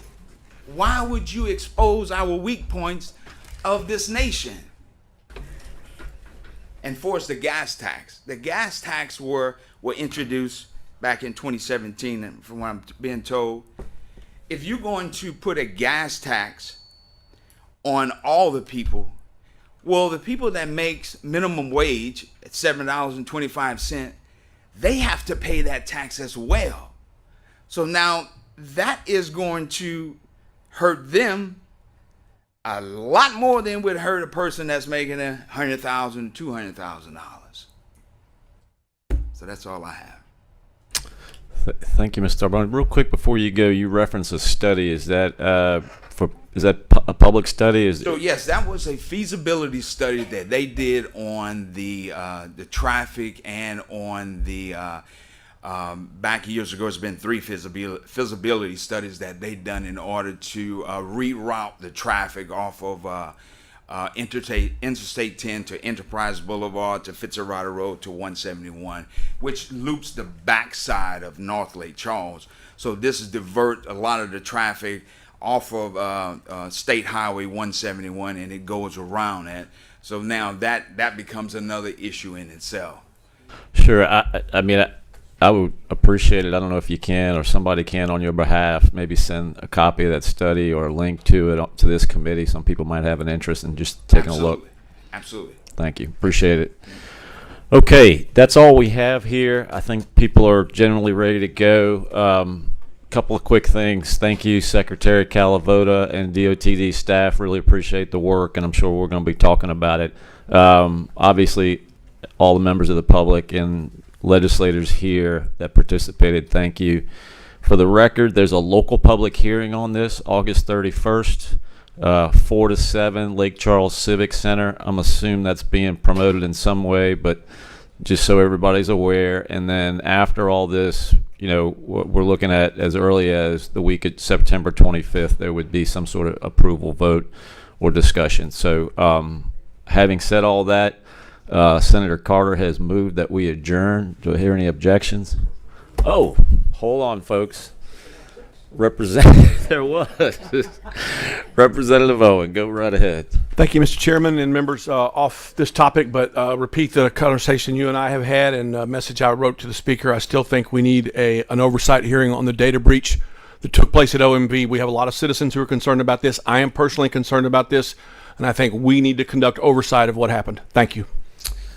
Thank you, Representative Owen. Just for the record, everybody, I have discussed with both OMV and GOSEP about presenting. We weren't able to get to a confirmation for today, but certainly if we meet in September, we can. But GOSEP is taking the lead on that, and you know, they have a lot of issues they could share with us at some point. Thank you.